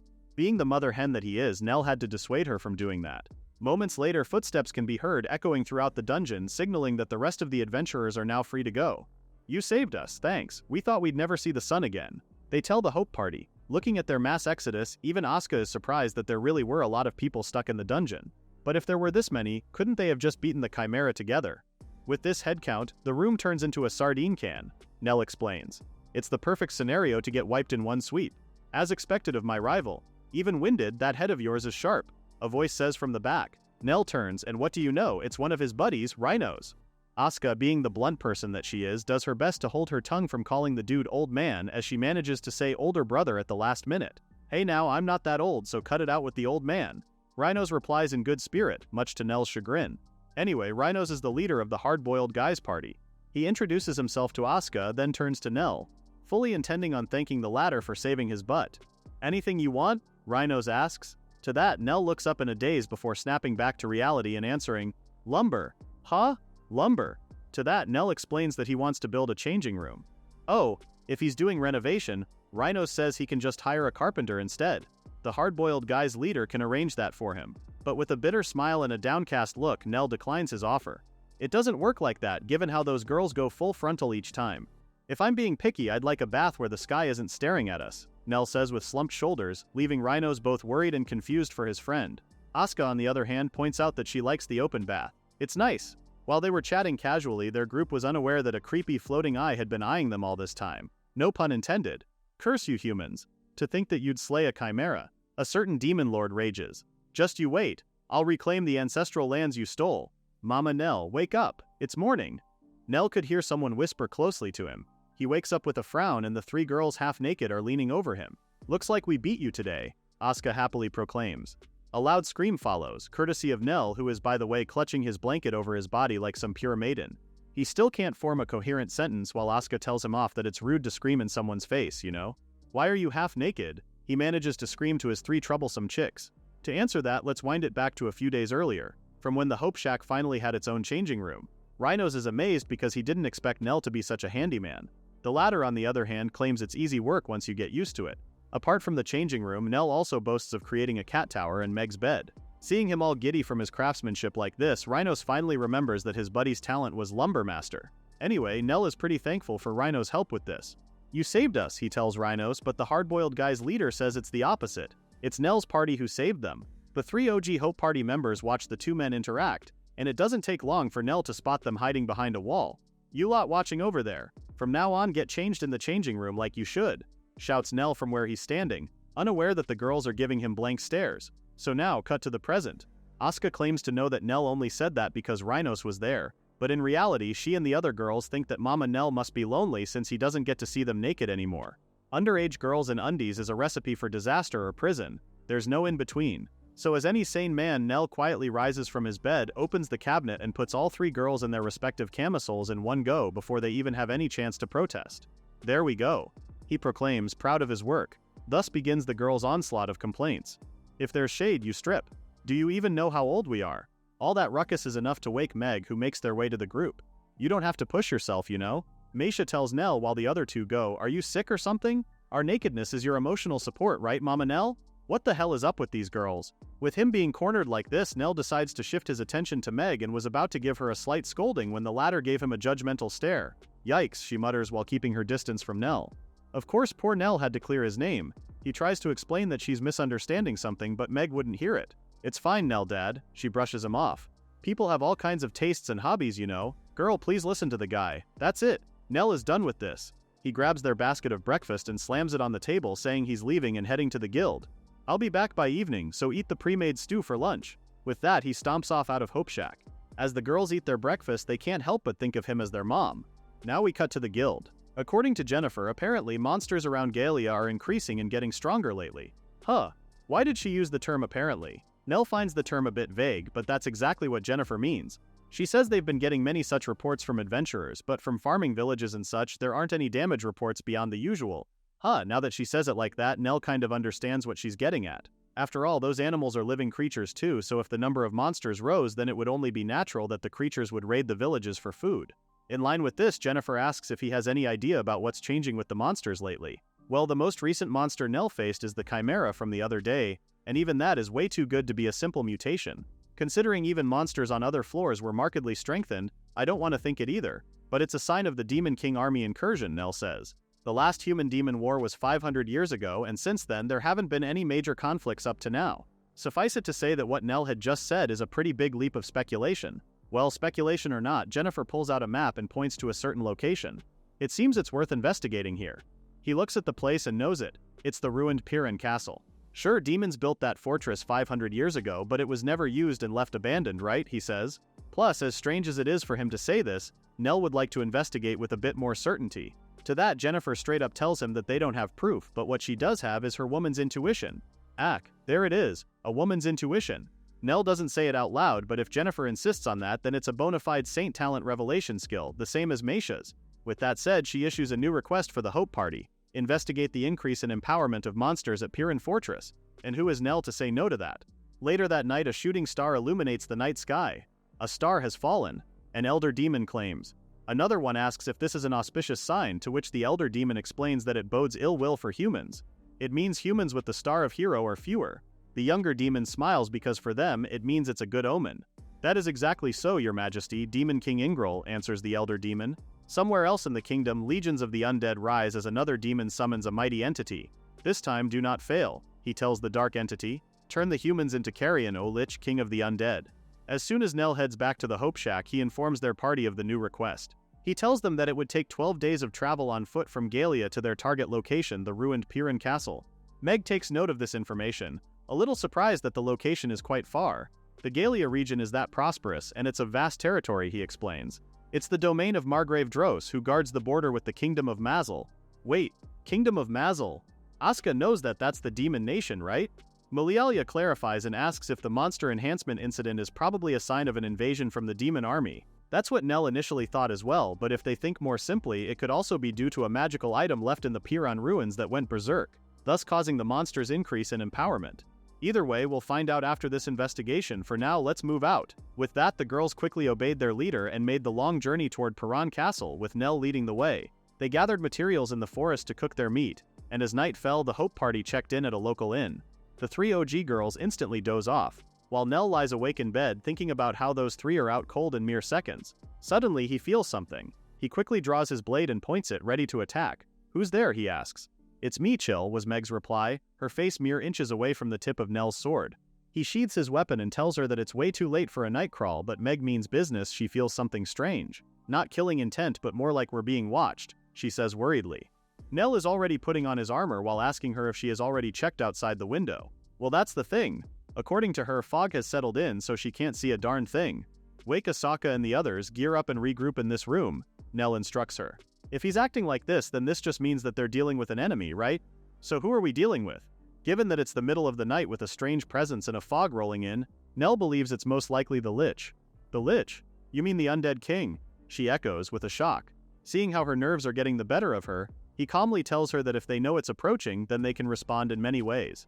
It's all thanks to you, Meg, Nelldad says, patting the top of her head for a job well done. Good work. After patting her, Meg bolts out of the room saying she'll get everyone. Aw, she's shy. But now that Nell is alone, it made him wonder if maybe he's treating her a bit too much like a kid, no? Anyway, the Lich. Nell looks out the window and sees that the fog is very much present outside, just like Meg said. With no visuals, he wonders how this will play out. At least he knows zombie minions aren't smart enough to open doors or break windows, so the other lodgers at the inn should be safe as long as they stay indoors. Outside, miasma grows thicker, and before long, the Legion of the Undead slowly comes into view. Alright, here it comes. Nell gives everyone a heads up. Meg feels a bit unsettled because of this feeling, which she can't exactly call hostility, and before she could find the right word for it, Meisha chimes in that it's actually envy toward the living. The latter explains that the undead will try to drag you into a cold, dark bog. There's no way in hell I'm dying to that. Let's roast 'em quick. Meg replies, a torch already lit in one hand and explosive powder in another. I second this. Asuka cries, they're filthy, they stink, and they don't even drop magic stones when you kill them. But before these two could launch the first attack, a hand blocked them from doing so. Mama Nell, requesting permission for the opening strike, Mulialia says, her staff ready to hit it. The Lich and his undead move closer, and Nell gives her the green light. Go for it. Spear of Fire. Milialia casts, instantly torching several of the undead. Meg follows it up with an explosive, hitting the undead square in the head that sends it bursting into flames, dragging others along with it. Ha! As expected, fire is their weakness. Good for the party because they don't have to deal with magical counterattacks. Nell gives Meisha the signal, and the priestess does her thing. Sanctuary. She casts, instantly lighting a magic circle in the ground. All the undead within the circle are rendered immobile, so now Meisha puts them to rest. Sleep, ye undead. A bright light illuminates them, and not a moment later they disintegrate to nothingness. Both Nell and Asuka are wide-eyed, amazed at Meisha's skills. Heck, amazed isn't even enough to cut it. Using offensive and defensive magic together in perfect synergy, that's priest-class finesse. These words were barely out of Nell's mouth when Meisha collapses, her mana drained. Or is it hunger? Thankfully, Meg shoves a lollipop in her mouth, giving her that sugar rush. Nell still cheers her on for doing a great job. You three rest up. Mother and I will finish this in one go. Asuka proclaims as she and Nell dash straight to the enemy. With her impressive swordsmanship, Asuka easily takes down the undead, clearing a path for Mama Nell. She gives him the signal, with Nell thanking her for it. Asuka uses this chance to request something obscene. Pay me back with a hot kiss. Nell had to look away, embarrassed, but he still tells her that he'll do so when she's an adult. And that's more than enough for Asuka. Running into a hero right away. Talk about rotten luck. The Lich mutters as it comes face to face with Nell. Huh? What is the undead king talking about? That's when the Lich lets on that this town was meant to be their starting point for the invasion while adding Nell and the others to their army of corpses. Like hell we're letting you do that. Nell fires back, going on the offensive and taking a swing at the undead king. The moment his sword comes in contact with the latter, the Lich flinches as it feels something off. A holy weapon. Before it can defend itself, Nell goes for the kill and cuts it down squarely. How careless of me. If only my mana weren't spent, I wouldn't lose to some brat, were the Lich's last words. As he disintegrates to nothingness, an orb falls to the ground, the only thing that remains of what once was the undead king. Looking at the item, Nell can't help but wonder if it is a coincidence that the Lich's mana had run dry, that they blunted their invasion from the get-go. After their encounter with the Lich, the Hope Party continues to their target destination. Soon they reach the outskirts of the ruined Piran Castle. Milialia consults with the map, and it looks like the Lich probably came from the castle, a sentiment Nell shares. There are no settlements between Piran Castle and Milt, which was attacked, which also means there were no humans who turned into zombies. Huh. So this just means it had to resort to summoning magic, no? Nell deduced. Milialia thinks so, since the Lich's mana was bone dry during their encounter. The Lich and its army of the undead were probably trying to recover by feeding on fear and other negative emotions, eyeing a mere post town as their first victim. Still, it's scary to think what would have happened if they ever reached Galia. And by chance, at this backwater inn town of Milt, there happened to be skilled adventurers, so the army of the undead was stopped. By chance? Milialia echoes. Well, if they call this by chance, then life would be so easy, no? Just look at how carefree Asuka is. Well, there's no point in overthinking it, she says, they can just chalk it up to being lucky. Meisha thinks so too, adding that it isn't complicated at all. Lady Jennifer must have received a revelation as well, she adds. Well, if Meisha says it like that, then there's no room for debate. Back to the current situation. Now that they're here, what now? If they're going to infiltrate, Meg offers to be their scout. As she was about to head off, Neldad dissuaded her from doing so. Infiltration is not feasible, we don't know the layout inside or how many are hiding there, he explains. We don't even know who controls the castle in the first place. With that said, the only way for them to go is to go through the front, boldly. Solo charge. Asuka cries out, but Nell Mama quickly shuts her down, saying that's not what he meant. Milialia questions his plan of action, and if anything, going through the front is more of a plan Asuka would do. Well, it's the lost traveler's tactic. Nell explains. If the Lord is decent, they won't abandon people in need. If they occupy it for evil ends, they won't just let witnesses walk away. With that said, whether the intent is welcome or assassination, they'll have no choice but to bring the Hope Party inside the castle either way. Oh well, if that's the case, Asuka has one concern: does their outfit make them look suspicious? Her sentiment also makes Meisha ponder over it, because anyone could tell at a glance that they're adventurers. At that, Nell tells them that there's no need for disguises, merchants showing up in a place this remote would be unusual too. Mercenaries look too dangerous, and refugees would have a weird gender ratio. So who can be armed out here without raising eyebrows, he asks. The girls answer in unison, adventurers. Meanwhile, on the demon side, they have pressing matters to attend to. Your Majesty, Mylan, a female demon, calls out to Ingril with urgency. Terrible news. The Orb of Dominion has been stolen from the treasury. This made the Demon King turn to face her, as Mylene continued that the perpetrator had left a note in her room and had taken her own life. But what's even more worrying is that the orb's whereabouts are still unknown. Hearing such a report, the Elder Demon wonders if the Warhawk noble houses have grown impatient. The late Demon King and his predecessor both always kept their fangs bared, ready to invade. the elder demon says. Now is the moment to reclaim our forefathers' lands taken by the humans. Furthermore, she thinks that the situation just means that many demons frown upon Ingril's moderation. Do not forget that, she warns him. Ingril, on the other hand, just about had enough. Here we go again with Granny's scolding, he thinks. Bro is so done. Honestly, he thinks his dad and grandpa never even meant to fight humans, they just struck a will fight pose, and the humans misunderstood that. Plus, he doubts many are unhappy with their lives now, and compared to the lands they lived in over 500 years ago, it's much warmer and crops grow better now. What's the point of invading poor cold human countries if they're going to throw that life away? Ingril dissociated so hard that his grandma had to shout to get his attention. Are you listening? The elder demon yaps. Yeah, I'm listening. Ingril gently nudges his grandma out of the room, reminding her that her blood pressure will spike again, so it's best to call it a day. And whose fault is that? She barks, but Ingril gets rid of her all the same with a snicker. If you tease her too much, she might really drop dead, you know? A voice tells His Majesty it was Mylene. Well, in Ingril's defense, his grandma and the others just won't shut up about taking back the so-called holy ancestral lands, which kind of makes him snide about it. Mylene understands where he's coming from. After all, their warless generation can't really feel hatred for humans. Even Ingril can see that the elder still thinks the war hasn't ended and that the older folks still bear the grudge of losing land and culture. Because of that, the orb was stolen, but since that happened, even Ingril can't stay moderate now. The Demon King is curious about the perpetrator Mylene mentioned earlier, and she fills him in, saying the girl was from a humble house. They don't even know if calling it suicide is true or not. Ingril promises to make sure the girl's family lacks for nothing, and urges Mylene to continue with the investigation and to do it quickly, since the spark must be snuffed out at once. Mylene vows happy to oblige His Majesty since that's what they're for after all. We made you king and we're the fire brigade, Ingral, she tells him as more demons suddenly appear from behind her out of nowhere. Watch out for any strange movements near the Lintlight border, especially the Galia frontier, she commands. And if a commotion starts, it won't be in the capital. The brigade heeded her command and left just as quickly.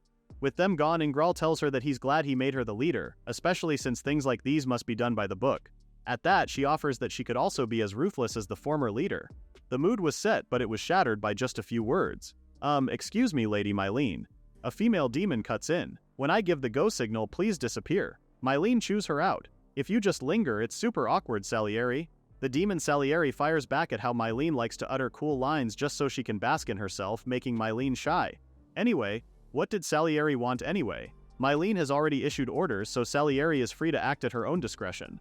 Well, Salieri thinks they should infiltrate Lintlight, adding that if trouble starts, it won't be on this side of the border but over there. Mylene narrows her eyes, asking why Salieri thinks such. With a smile, the latter claims it's just a gut feeling.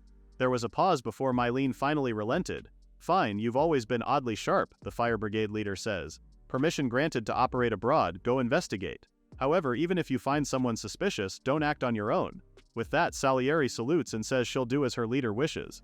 The Hope Party waltzes right into Piran Castle's front door, where they are stopped by the station demon guard. Halt!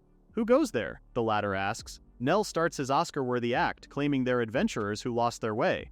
The demon guard glares at them, and why wouldn't he? Demons are the mortal enemies of humans.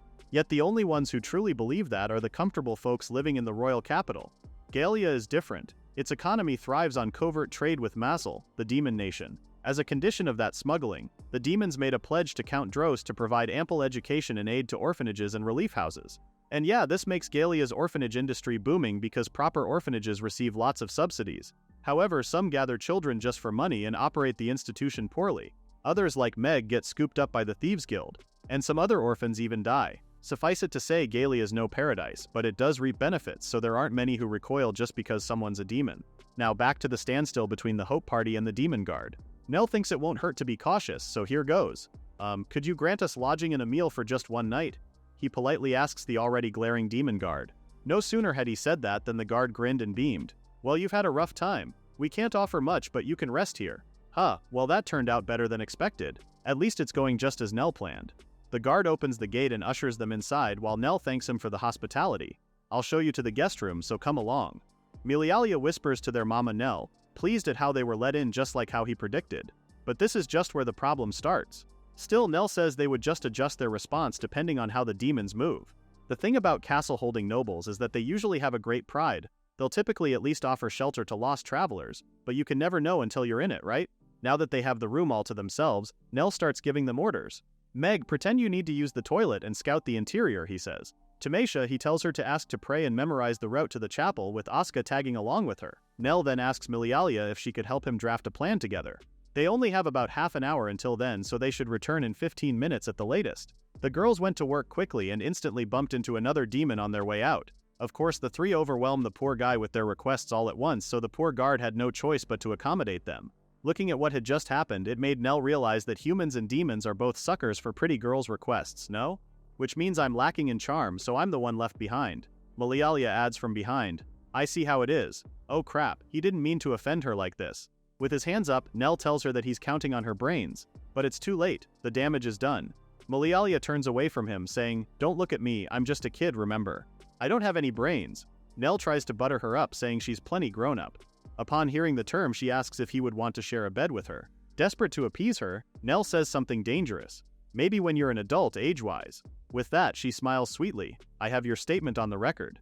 Ugh, now Nell feels he just really said something dangerous. 15 minutes later, the other girls return. Nell holds them off from reporting and asks them to stand by since he believes they're about to be summoned based on the footsteps in the hall.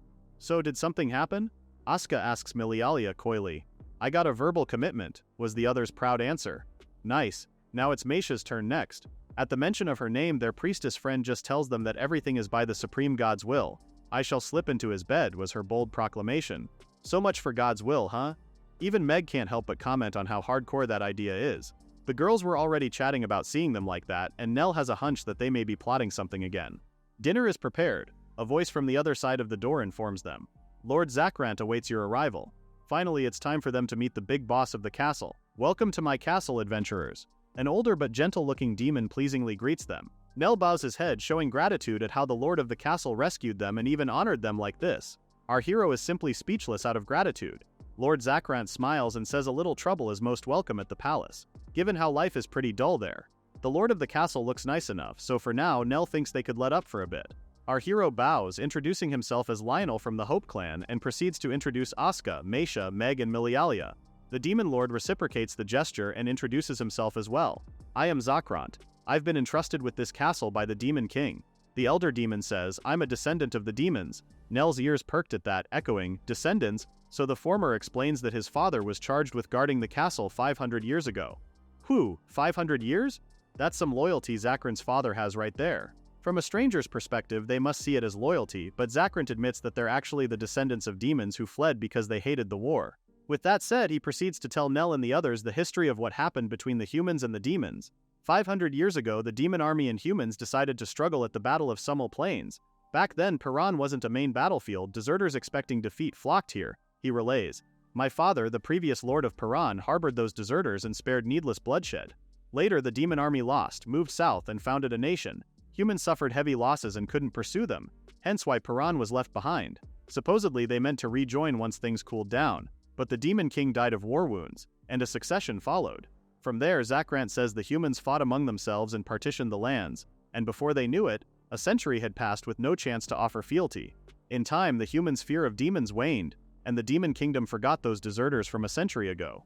As a result, they just stayed in Piran. They could obtain what they couldn't produce via trade, and around 80 years ago, the current demon king took the throne and started covert trade with Galia.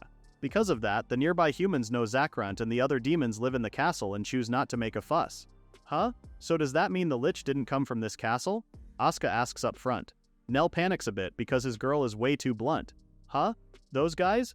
Zakrant says they were headed towards the human town, and that a while back a certain someone visited them. Now is the time, the Darth Maul-looking demon from a few chapters ago exclaims.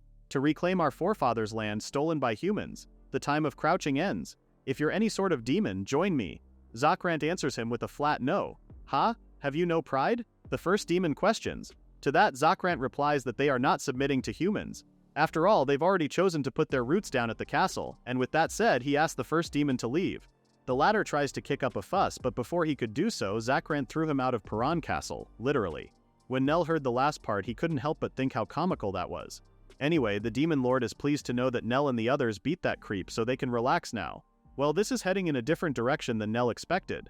So here's what's confirmed. Paran has stood for 5 centuries and been inhabited, and the Lich that attacked the in-town came as far as Paran.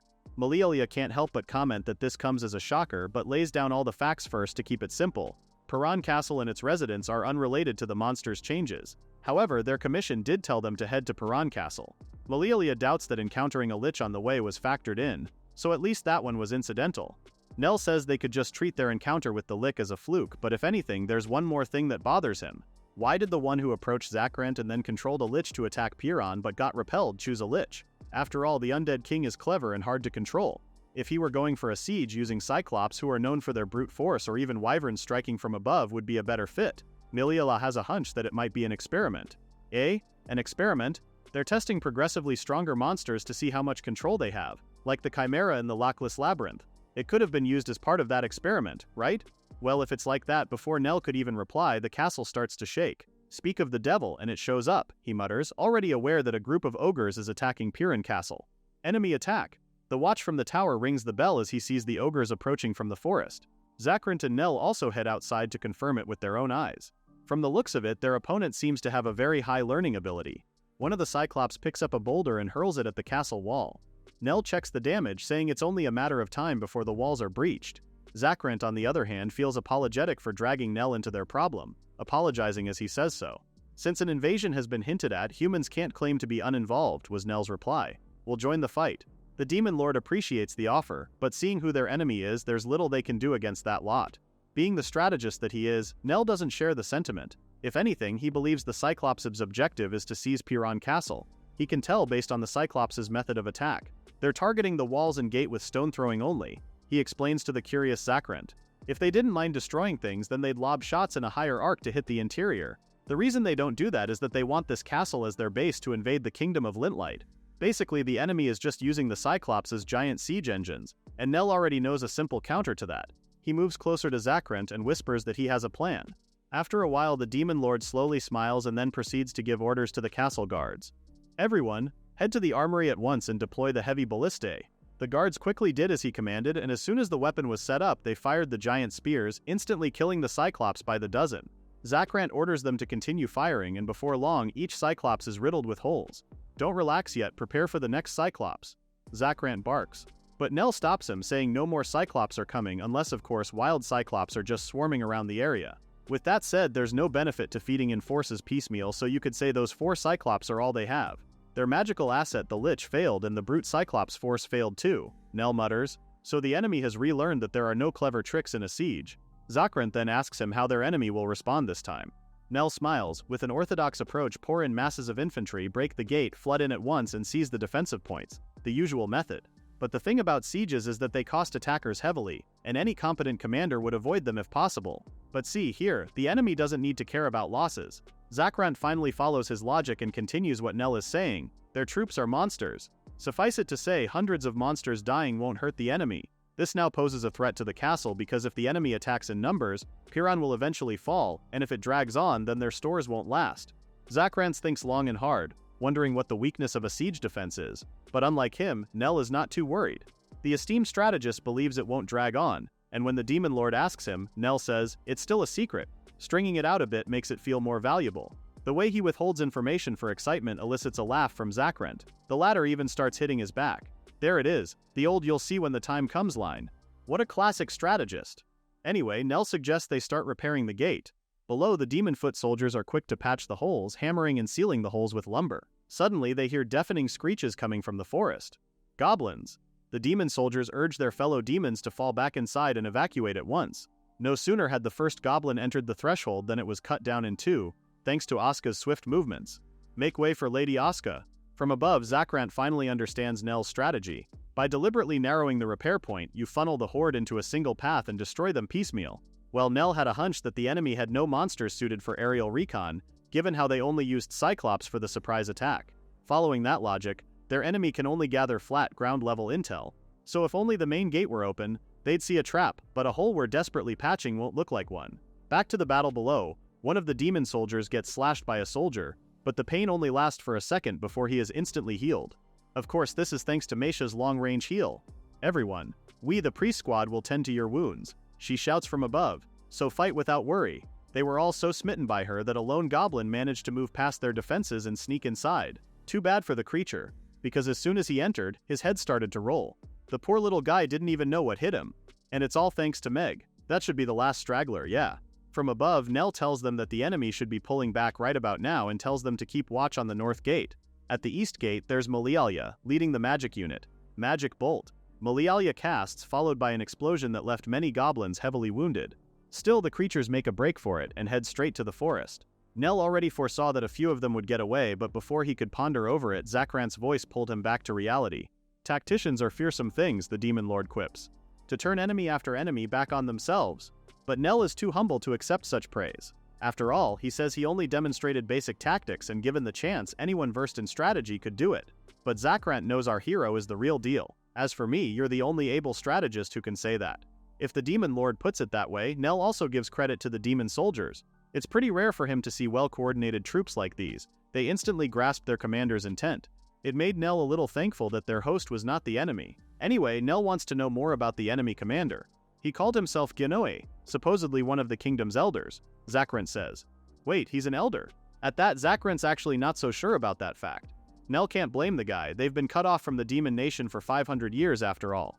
Anyway, the Demon Lord continues that despite Genunai's talk of demon pride, the latter showed no royal edict at all, prompting Zakrant to turn him away. This makes Nell ponder everything even more. Zakrant was right to kick Genai out since there's no duty to obey without the Demon King's writ. With all things considered, Nell believes that since Genai is acting on his own, this makes his title as elder as questionable. Plus, if it wasn't an edict ordering a muster, then there should be a warrant for his arrest, right? No known magic can command monsters like that. So Nell believes it's likely Genuni is using National Treasure class ancient sorcery. Zakrant tells him that he's correct on that assumption, with Nell explaining further that the attack on Piran Castle wasn't just a springboard to invade the kingdom of Lintlight. Rather, it's meant as a bastion against pursuers from Mazel as well, which is pretty reasonable on his end. So yeah, those are all of Nell's assumptions, but of course he's quick to put on a disclaimer that these are all just conjectures. Now that they're done speculating, Nell's immediate concern is the risk of another assault. Since they only have one stronghold, reinforcements won't come. All will be lost if stragglers raid the towns, just like what the Lich told him before. That's why Nell decided that they'll sally forth and cut down this Genai guy. Asuka's happy to get back in action, but Milialia, ever the brains of the group, has one valid concern. If we leave the castle, won't they pounce on us?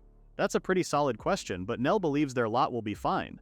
So far, the enemy has failed twice already, and one of those times they lured the enemy into a trap and thrashed them.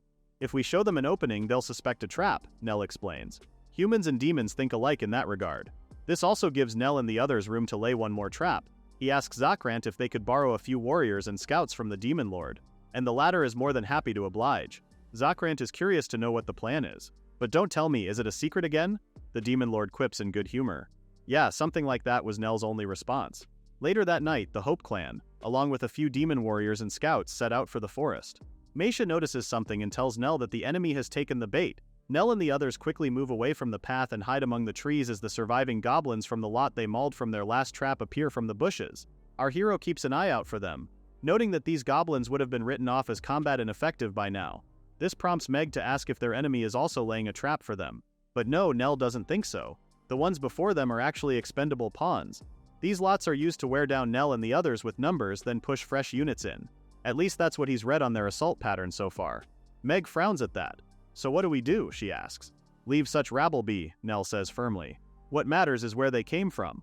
Pointing to a nearby cave. The routed goblins fled that same way, so no doubt the main camp lies ahead. The routed goblins felt that same way, so there's no doubt the main camp lies ahead. They have to move fast. Nell instructs everyone that they just need to bypass the decoy and advance, leading the party in discretion as they do so. Push through at once, he commands as the goblin noises start to become louder. Asuka looks behind and sees the goblins tailing after them. They've noticed us, but they can't keep up, she says cheekily. Nell warns her not to get careless because once they slip past the decoys, the next is, yep, ogres. Speak of the devil and they shall appear. Well, it looks like these are Gainai's prized guards. If he had this strength, he should have used it in the charge, Nell mutters as he draws his sword. What a waste. He gives the signal, and a moment later, Asuka and the other demon warriors let it rip. The ogre lets out a mighty roar before it starts chasing after Asuka. Malialia can't believe it. Are these big dumb oafs really that stupid? Ogres are dumb by default, Nell clarifies. Failing to handle them makes this Gainai even dumber. Well, if that's the case for these big dummies, Malialia lets them have it and conjures her ice spikes, impaling the monsters. Asuka comes in right then and delivers the finishing blow, instantly decapitating their lot. On the demon warriors' end, they're almost done with their ogre takedown too. Unlike them, who are seeing all the action, Meisha is left on the sidelines, worrying that she won't get a turn. Well, not necessarily, Nell chimes, and just like clockwork, Asuka slips and falls. See? Meisha heals her friend, while all Nell could think of is, that's what you get for showboating. Well, now that all the ogres are wiped out, Nay says it's time for them to find their commander. No need, Meg cuts in, appearing out of the blue. Over there, she motions just behind her. What the hell? It's Junai, collapsed on the ground. Nell's eyes widen in shock as he asks if Meg killed him. Nah, it's just a paralytic, their thief answers. According to her, she found him yelling at the ogres the whole time, so he didn't notice Meg coming up from behind. Nell and the others look at Junai, full of judgment. Is this guy an idiot? Even Meg wondered if the old fart was setting up a trap. Anyway, Nell thinks it's best to just haul him off to the castle, then contact the Mazel Kingdom. No sooner had the words gotten out of his mouth than Nell felt a presence from behind. He quickly whips his head around. More enemies? I'm not an enemy, the unexpected figure proclaims. Call me Salieri. I'm here to nab the guy lying there. What's more, she urges them to just think of her as a hound of the Mazel Kingdom. Here's a little something about Salieri. This dark elf girl was often misunderstood since she was a child. This was mostly because she always looked terribly sleepy. Stand up straight, don't space out. The adults would often proclaim, nagging her over and over again. Despite her looks, Salieri excelled in both studies and combat and was on par with her peers, and yet her evaluations never improved. There came a point when Salieri even started to hate her own face, but then one day, a sudden realization hit her. This came in the form of a colleague asking to swap his farm inspection assignment for her border security one, citing that the former is peaceful and boring. It's perfect for you since you're always zoned out, right? The other guy claims. From here, Salieri changed her thinking. Her sleepy look is a weapon. Now back to the present. Everyone's back at Piran Castle, including Salieri. Right now, she had just finished introducing herself again as part of the Mazel Kingdom's special unit, the Firebreakers. We handle anything from assassination to reconnaissance, you know? She happily divulges, leaving Asuka so impressed with them. Meg, on the other hand, is feeling iffy. Isn't it careless to blab about that? Are you really one of those Firebreakers? Rather than answer her, Salieri just smiles. Acting dopey lowers people's guards. That's the method, right? Nell says, seeing through the Dark Elf's act. Nell can't help but be wary of her. After all, she might also be plotting something else. Salieri steps into his personal space right then. Fewer than 10 people spot that on their first meeting with me, she claims. You look fun to be around. Suddenly, a hand bars her from moving any closer to Nell. It was Asaska's. From Nell's back, Meisha wraps his arm around him in a possessive manner while Milialia takes his hand in hers. What are you guys doing? Our poor hero asks, confused at what was happening. From behind the door, Zakran chimes in saying, that's my line, Lionel. Of course, Nell is quick to explain that this is just their usual playful fit. The demon shouldn't mind them at all. More importantly, he's curious where Junai is. The latter informs him that Junai is safely confined in the dungeons, while Salieri quickly cuts in, asking the demon lord to help her with drafting the report to the royal government. First, the events leading up to the battle, and keep it as detailed as possible, please, she requests. Nell and Zakrant exchange looks before our hero gives him an approving nod. From there, Zakrant laid everything out to Salieri while the latter jotted it all down, including this incident. From Zakrant's side, Nell eyes her warily. So it's about Piran Castle's continued existence and the 500-year blank, he thought to himself. It's hard to imagine they'll pass any judgment now. Salieri notices Nell looking at her, then lightheartedly tells him to knock it off. Nell did as she told, apologizing as he did, as he added that he had always had a harsh look.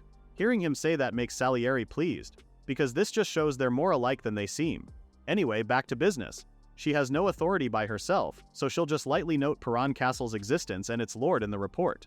After, she summons a winged carrier to send the report to the border fort. As she attaches the message to the creature, Asuka can't help but fawn over it. Like, honestly, same. How can you not? It's literally so cool. As soon as it flew away, Nell asked her how long it takes for them to receive a reply. It can fly to the border fort in 2 hours, but from there it goes by relay horse. So let's say about 5 days, Salieri says. Ooh, Asuka continues fawning over her, amazed that the border is much closer than she thought. Unlike her, Nell pales. No, this is not right.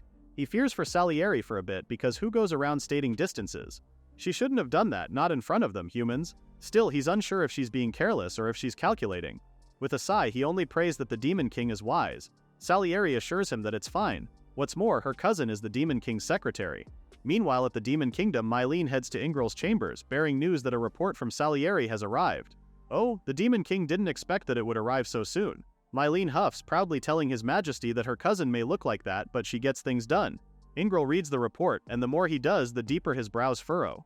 That's when he reveals to her the contents of the report. Even Mylene frowns at the idea of meeting the Lord of Piran. The peculiarities of the report go on because it's also stated there that the one who's responsible for the capture of Ginuni was actually a human adventurer.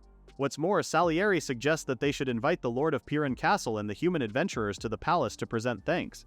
This is really quite the whirlwind for Ingril. Mylene reads the letter herself, noting its orderly fashion, but there's no doubt about it, this is Salieri's work. Still, what is that girl thinking? Don't ask me, she's your cousin, Ingral laments. With a straight face, Mylene replies that Salieri is actually their child. Yours and mine, your majesty, she says. Huh? For real? I'm joking, she replies with a straight face. Thought it might lighten up the mood a little. Ingral is stressed enough, his heart can't take that. Anyway, to more important matters, Mylene asks how they should proceed with this. Even Ingral himself mulls over this. In his mind, it's as Salieri says they must honor those who rendered service, which means inviting the humans and Lord Piran to court, holding a ceremony and granting rewards. But the thing is, the former are humans of the enemy Lintlight Kingdom. As for Piran inviting in effect the head of an independent city-state, they can't just do that lightly. The adventurers we can invite as individuals apart from any nation, Mylene chimes. This really just confirms that this is their only option, as Ingral has feared. But the main issue is the Lord of Piran.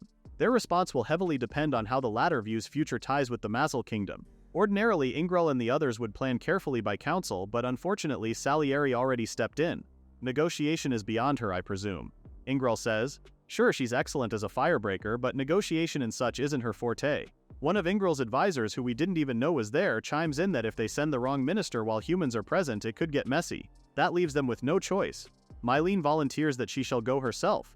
Ingral's mood instantly lifts. My soul friend, he cries. She corrected him, saying that she's his lover, not a friend. At that, Ingral becomes stressed, reminding her not to go as a lover. She should go as a secretary. Mylene already knows that herself. Ingral worries too much. She makes her way to the door while Ingral trails worriedly behind her. Don't try to make it interesting, okay? Honestly, what does His Majesty take her for? Did he already forget the joke she made about their secret child? Poor Ingral is distressed as hell, and it's evident on his face. Anyway, he tells her that she's the most trusted subordinate he has and how it feels wrong when she's not there. I'm counting on you, Mylene, he says. Hearing that made her smile, telling Ingral not to worry and leave it to her. While waiting for His Majesty's reply, Nell decided to use their time productively by patching what they could at Piran's castle. It will take days to repair the walls damaged in just a few hours of battle, he says with a sigh. We need not only time but money. Seriously, war is good for nothing. Money can be earned again, Zakrant says, suddenly appearing behind him. Goods can be reproduced or bought again, but lives aren't like that. He continues that in every respect, humans and demons alike cannot be replaced so long as blood runs in them. To this, Nell adds that they must treasure people even if they pay a vast price to raise them. Now, the only thing that puzzles Zakrant is why the strategist grumbles over something like repair costs if he understands something fundamental like that. Because I'm poor, was the latter's solid answer. The demon lord can't exactly help with that, so just like in any awkward situation, he decides to reroute the topic. The envoy from Mazal should be arriving soon. At least that much is true since it's been 15 days since they sent the report. And oh, speak of the devil, they see two figures approaching from a distance. A pleasure to make your acquaintance. The dark elf bows. I am Mylene, secretary to His Majesty, the Demon King Ingral. Zakrat and Nell also introduce themselves shortly, and our hero is quick to discern that this is the cousin Salieri was talking about. Mylene doesn't beat around the bush and goes straight to business. She tells them that the Demon King is undecided regarding Lord Piran and the disposition of this land. But first she tells them His Majesty would like to learn their wishes. Well, wishes or not, Zakrant wants to confirm something. His Majesty wishes to officially treat Piran as a vassal, yes? He states that they can't very well become a full part of Mazal now. Mylene tells him that it is the case. From the side, Nell thinks about how it would cause friction even within Mazal. Unilaterally attaching another nation's territory is the kind of thing that sparks war. Fine by me, was Zakrant's quick reply. We'll become a vassal. Was Nell, Salieri and Mylene's unified answer. I said we'll become a vassal, Zakrant reiterates with a smile. While we're at it, let's decide the tax rate as well. Nell can't believe this guy. This isn't something one should decide so casually. Zakrant continues that their forebears merely stayed to avoid a useless war. If the current Demon King wishes for peace with humans, I want to support that, he adds while looking at Nell. For Zakrant, it's only proper to submit. There isn't anything wrong with his logic, is there? No, your wise judgment merits our deepest thanks, Mylene says with a bow. Looking at Zakrant like this, Nell's pretty impressed. For one, he knew the Demon Lord wasn't just easygoing. He was not one for petty bargaining tricks, and was a bold and very straightforward man. His loyalty hinges on coexistence with humans, so if the Demon King betrays that, then Zakrant will defect without hesitation. Nell knows the Demon Lord will take each issue on its merit, hard and unshakable as granite. Looking at Mylene, Nell thinks that she must have sensed that too. Speaking of Mylene, she informs them that she came to arrange their invitation to the capital, but now, setting aside that premise, she personally wishes to present Zakrant to His Majesty Ingral. Now Mylene is pretty sure that they can both clasp hands and weave the future as friends. With that, she goes down on one knee and respectfully invites Zakrant to the Mazal Kingdom. The demon lord tells her that there's no need for such courtesy given how he's just a country lord. Then to Nell, he tells the strategist to come along too. Our hero can only sigh once again at the development of these things. Later that night, Asuka is a bouncing ball of energy. "We're off to Mazel starting tomorrow," she exclaims excitedly. Then there's Meisha, who's already drooling while thinking about the delicious foods they have at Mazel. Unlike them, Meg's a little regretful, thinking that she should have brought more pocket money. "We can't exactly earn along the road by pickpocketing anymore," she sighs. To that, Asuka suggests they hit some bandit gangs. Those dudes might be hoarding treasure, right? Looking at Asuka and Misha, who are both raring to go, Nell had to remind them that they're not going to Mazel for fun. Plus, why are they all on his bed? Anyway, where were they? He was still busy talking to Milialia. Piran Castle predates the founding of the Lintlight Kingdom, which makes things complicated, she tells him. Right. So demons originally built a castle on land that belonged to no nation and lived there. Then the humans founded a nation without noticing. Nell and Milialia's worry is that if Mazel makes Piran its vassal and it becomes public, conflict is inevitable. It's like their territory was shaved off unilaterally. But the major difference now is that the Mazel Kingdom backs Piran Castle. Milialia asks if this means Piran's safety is guaranteed, but Nell says it is if the upper ranks of Lintlight have any sense. Do they have sense? Our country, I mean, she asks, unsure. To that, Nell also answers her, unsure. I hope so. In his mind, he knows that the reality of the situation is that rebellions are spreading everywhere, which seems to prove otherwise. But there are fine men like General Kaitos at the core, so a swift overthrow shouldn't happen, hopefully, right? All this hard talk is boring. Asaka springs up from behind Nell, but he easily ducks, making her land on her face. If you're bored, then head back to your room, he answers stiffly. It's bedtime for good girls. Instead of following, both Meisha and Asaka start to gang up on him, claiming they're good girls who can't sleep unless they're with Nell. Enough. Our hero throws all four of them out of his room, slamming the door shut as he bids them good night. The next day, as they were about to depart, Nell had his hesitations. Looking at Zakrent, who has no escort, he asks the demon lord if he's really okay to head to Mazel without any. It's on foot to the border, you know, Nell reminds him. But Zakrent is confident since he has Nell, and that's plenty enough for him. Salieri chimes in, reassuring Nell that she's coming too so he can ease up a little. Even Asuka vouches for Sally's strength, knowing she's pretty strong because they sparred. Wait, Sally? He can't believe Salieri and Asuka are hitting it off pretty well. Admittedly, he was suspicious at first, but it seems that the Dark Elf girl was just acting per her profession. But wait, speaking of profession, Salier's gift is hero, and her job is magic swordsman, if he remembers correctly, right? This pleases Nell because it widens their strategic options. She and Asalka could form a two-top with Nell focusing on command in the center. Or, they can run a double caster formation with Milialia or pair with Meta to field two skirmishes. Just thinking about it is enough to get Nell humming, while Meisha moves closer to him. And what about me? She asks with a pout. Your position is fixed since you're the linchpin. And that was more than enough to send Meisha beaming. Well, with their numbers, Nell finds it hard to settle down since he can't help but think in terms of big battles.